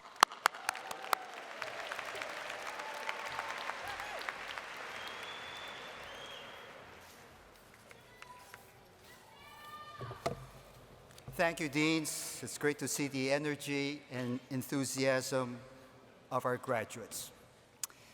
And now, we will proceed with the commissioning of the new officers. And I ask Major General Donna Martin, United States Army, to administer the oath of office to our new second lieutenants and ensigns.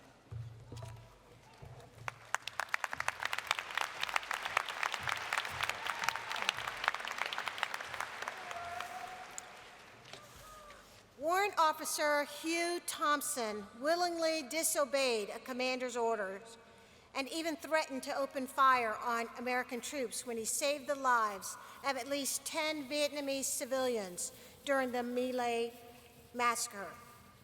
Not only was Thompson never punished for disobeying orders, but he was later awarded the Soldier's Medal for his courageous actions. If the orders given that day had been lawful, he could have faced court-martial or even charges of treason under the Uniform Code of Military Justice. The My Lai massacre was not the first or the last time a military force would be misused or corrupted. This type of power abuse is what the UCMJ and the oath of office were designed to prevent, and also what allowed Thompson to do the right thing without punishment. There is an important difference to understand when reading the officer's oath of office compared to the oath of enlistment. Both officers and enlisted service members swear to support and defend the Constitution of the United States. But in the oath of enlistment, service members swear that they will obey the orders of the President of the United States and the orders of the officers appointed over them. Officers do not include this in their oath of office. Instead, they swear to support and defend the Constitution and to well and faithfully discharge the duties of their office. This concept traces back to the intentions of the Founding Fathers, who created our governing system with a separation of powers and series of checks and balances between the three branches. This ensures no single branch or person gains too much power and becomes corrupted. By swearing allegiance to a set of ideals and laws, our military is not bound by the orders of a single person, but rather to the Constitution.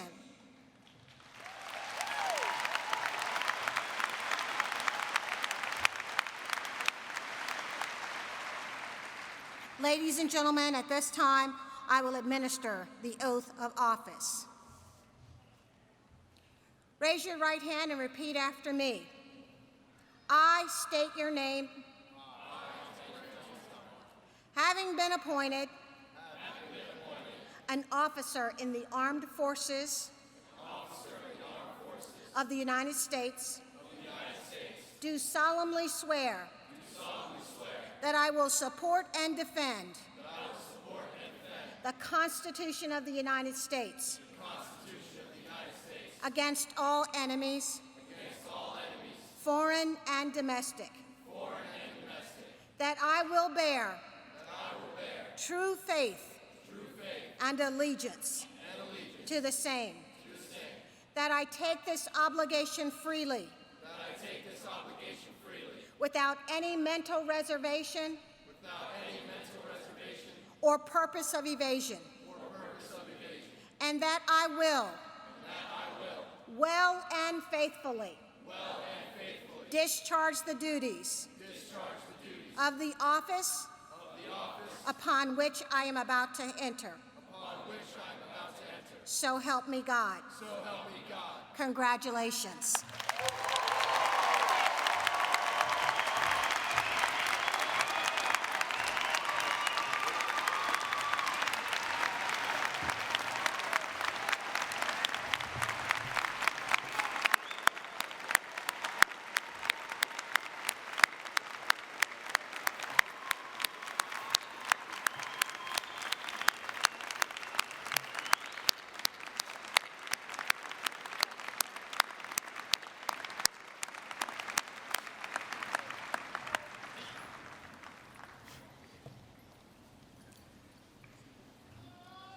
Congratulations, and thank you to the new second lieutenants and ensigns. Thank you for your service to our country. Now, we have finally reached the moment you've been waiting for, when you will officially be authorized to receive your degrees. And there are many, many degrees, many different diplomas, so let me just take 1 minute to briefly describe what these diplomas are, and it's primarily for the benefit of family and friends who are here. When you were in high school and you thought that you knew everything there was to know, that's when you got a high school diploma. Then you came to college and you realized that there is so much that you did not know and that you needed to learn. And when that dawned upon you, you earned your bachelor's degree. Then if you continue a little bit longer and you became a graduate student, and you realized that not only do you still know very little, but that your professors also know very little. That's when the university bestows upon you the PhD. As the poet Yeats once said, education is not the filling of a pail, it is the lighting of a flame. It's the lighting of a passion for learning that will serve you a lifetime. And I believe that this university, if it has done its job right, which I believe it has, you will be learners for life. I now call Provost Rankin to come forward to present the candidates for the degree.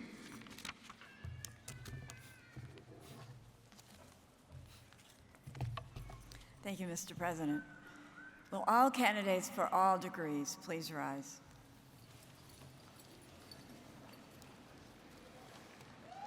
Mr. President, Regent Gossett, in accordance with the recommendation of the faculties of the schools and colleges, and in recognition of the completion of all degree requirements, I request that you confer upon these candidates the degrees of Bachelor of Arts, Bachelor of Landscape Architecture, Bachelor of Music, Bachelor of Music Education, Bachelor of Science, Master of Applied Anthropology, Master of Architecture, Master of Arts, Master of Business Administration, Master of Chemical and Life Sciences, Master of Community Planning, Master of Education, Master of Engineering, Master of Engineering and Public Policy, Master of Finance, Master of Fine Arts, Master of Health Administration, Master of Historic Preservation,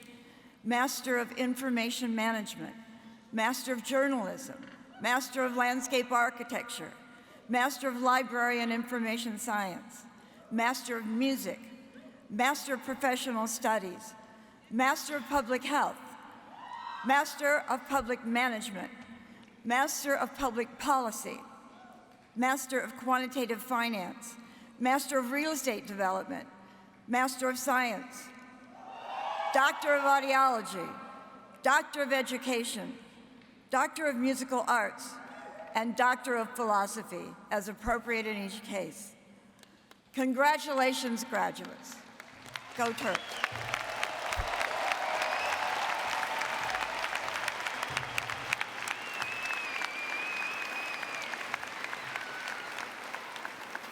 I am pleased to accept the faculty's recommendation under the authority granted by the State of Maryland to the Board of Regents and by the authority that the Board has delegated to me.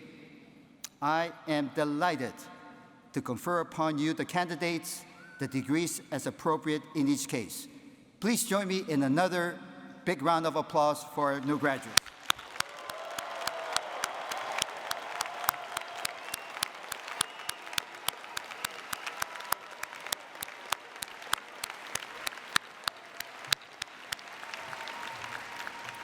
You may sit down. And now call upon Kirk Bell, President of the University of Maryland Alumni Association, to welcome the graduates to their new Terp status.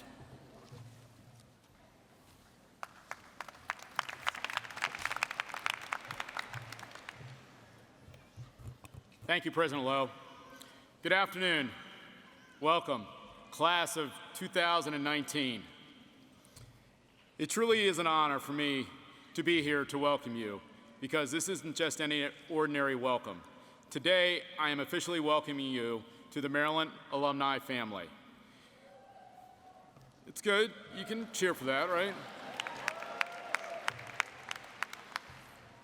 This just isn't a welcome for today, an afternoon, few weeks. This is your lifetime. You are graduates from such a prestigious university.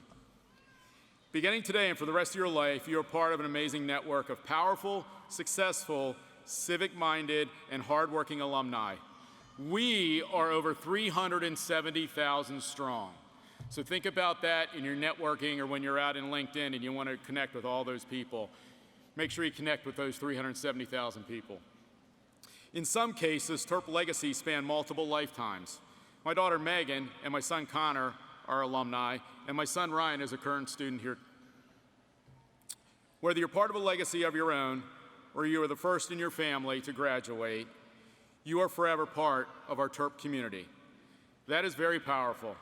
Terps have launched hugely successful companies, served in government and nonprofits, and made groundbreaking discoveries. We can't wait to see what you will achieve because we know it will be great. So now that you're part of this awesome network of Terps, what's next?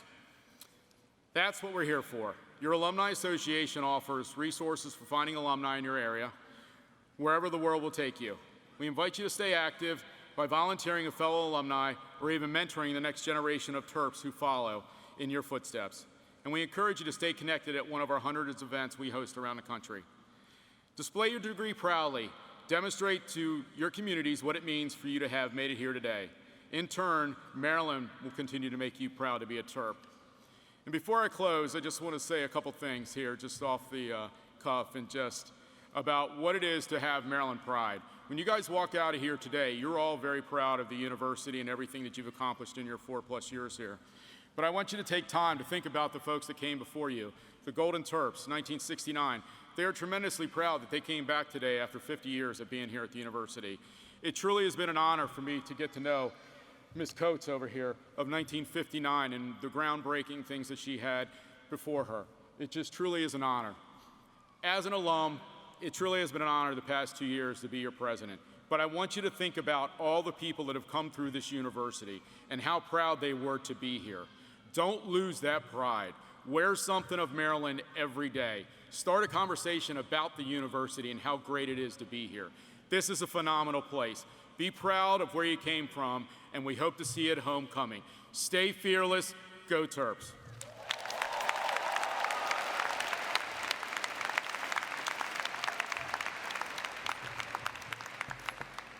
Thank you, Kirk, for your leadership of the Alumni Association.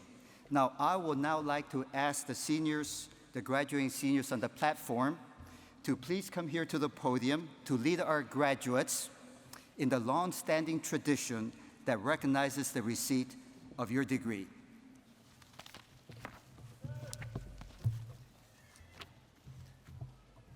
On the count of 3, please follow me in the tassel switch from right to left.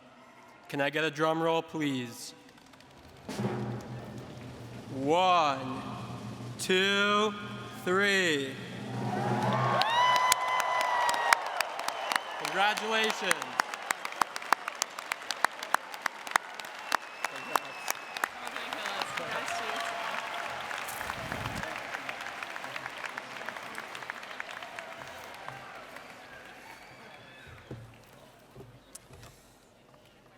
To all the families and friends of the graduates are here, I'm just curious. How many of you attended the University of Maryland? If you did, please stand up. Oh, that's quite a few. Thank you. And for all the others who are here, by the authority vested in me as president, I hereby declare you Honorary Terps.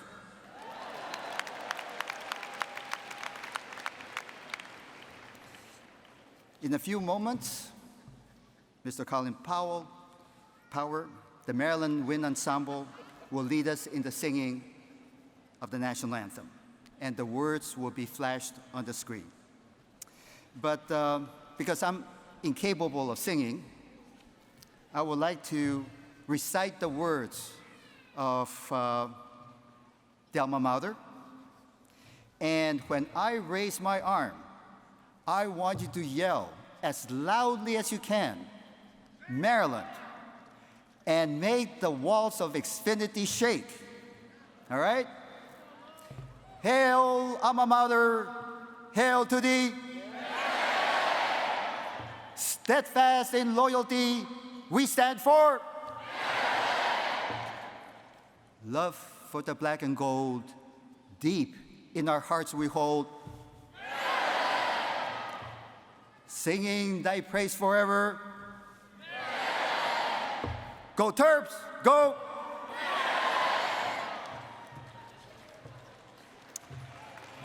Please stand for the singing of the alma mater.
Please be seated. We are now coming to the conclusion of the commencement ceremony. Now, many of you, of course, have already participated in the college ceremonies, which I always like. They're smaller, they're more intimate, and you can walk across the stage and you can shake the hands. I'm sorry we cannot do that for this many people here at Xfinity. So I would like to make available for any graduates and their parents and families who would like to do something the same. I will be at the pavilion, which is somewhere in this building on the first floor. I think that's where you assembled. And I will be there to be happy to take a selfie with you or do a selfie with your parents. And I will also, for those who still have not had one, and certainly to your parents who are honorary Terps, to give them this little gold pin. For those of you who don't know about it, this is a pin that I purchased for 65 cents. But it is really invaluable because you cannot buy it anywhere. You can only get it from the president. And so I'd be happy to give you one. I just do have one request, that you do not follow what some of the very entrepreneurial students here are doing, and they're putting it on eBay for sale.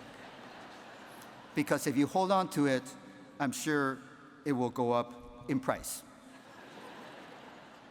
And as I say, this will be a very casual event. Come with, the whole family can come, and I'll shake your hands, and we'll take a picture.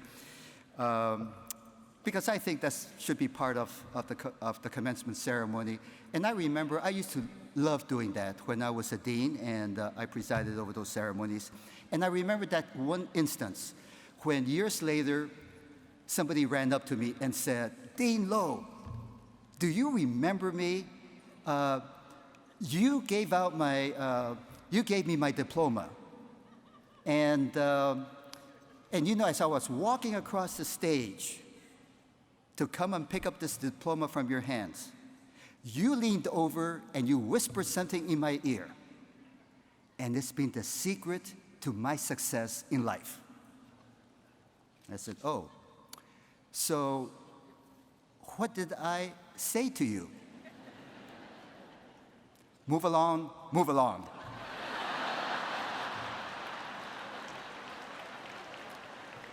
This will be a leisurely event. You will not have to move along while I hand out those pins and take selfies with you.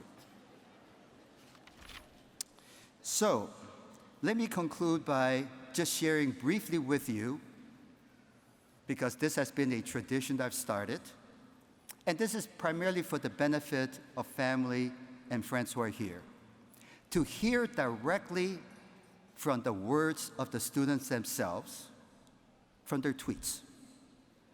See, I asked them to tweet me in exactly 6 words, not 5, not 7, to tweet me in 6 words about their experience at the University of Maryland. And I like it because in 6 words, you can't say very much. But I think in 6 words, you can capture the emotions and the feelings about your experience. So I've gotten quite a few. I'll just read only a handful, because I think it captures, at least in their own words, what their experience has been. Jake wrote, "An annual tradition unlike any other." Yes, I don't know how many presidents stand up there and read tweets at commencement. Sharon, "UMD was home away from home." Pranay, "Fastest 4 years of my life." Jesse, "My life and outlook changed forever." Rachel, "Access to amazing opportunities and resources." Lauren, "Discovery of intelligence and future success." Molly, "Lots of laughter, lots of learning." Yuval, "Where I met the best people." Randall, "I grew up so much here." And there was a tweet that was sent to me, not this year, it was last December, in the winter commencement exercises, from Sarah. I've never forgotten her tweet, and I would like to share it with you today. Why are you making me leave? It's a very thoughtful question. So let me answer by quoting the immortal words of my favorite philosopher, Dr. Seuss, who wrote for children of all ages. Oh, the places you'll go to great places. You're off and away. You have brains in your head. You have feet in your shoes. You can steer yourself in any direction you choose. Now, sadly, of course, you know that along the way, hang-ups can happen. There are times when your right foot trips up your left foot, when your arms get sore, when your sneakers get wet. But always remember, you are a Terp. That Terp is that creature that inhabits this area that has a very unique characteristic. The terrapin can only walk forward, it cannot walk backwards. And how does that little turtle walk forward? One step at a time, sticking its neck out. That's called the Terp attitude.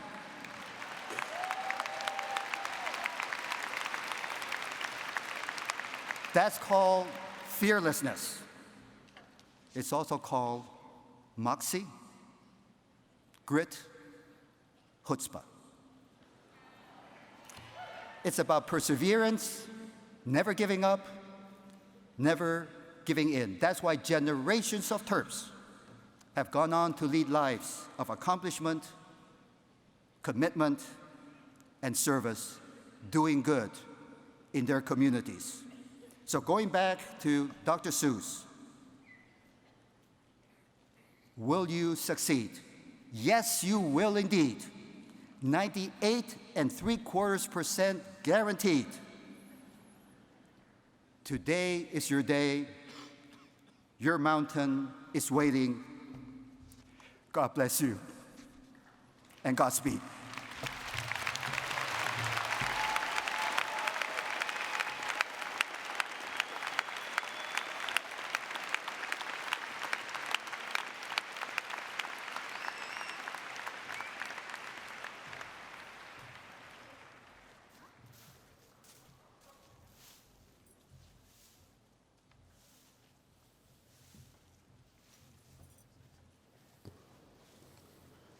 Ladies and gentlemen, please rise and remain standing until the platform party leaves the arena.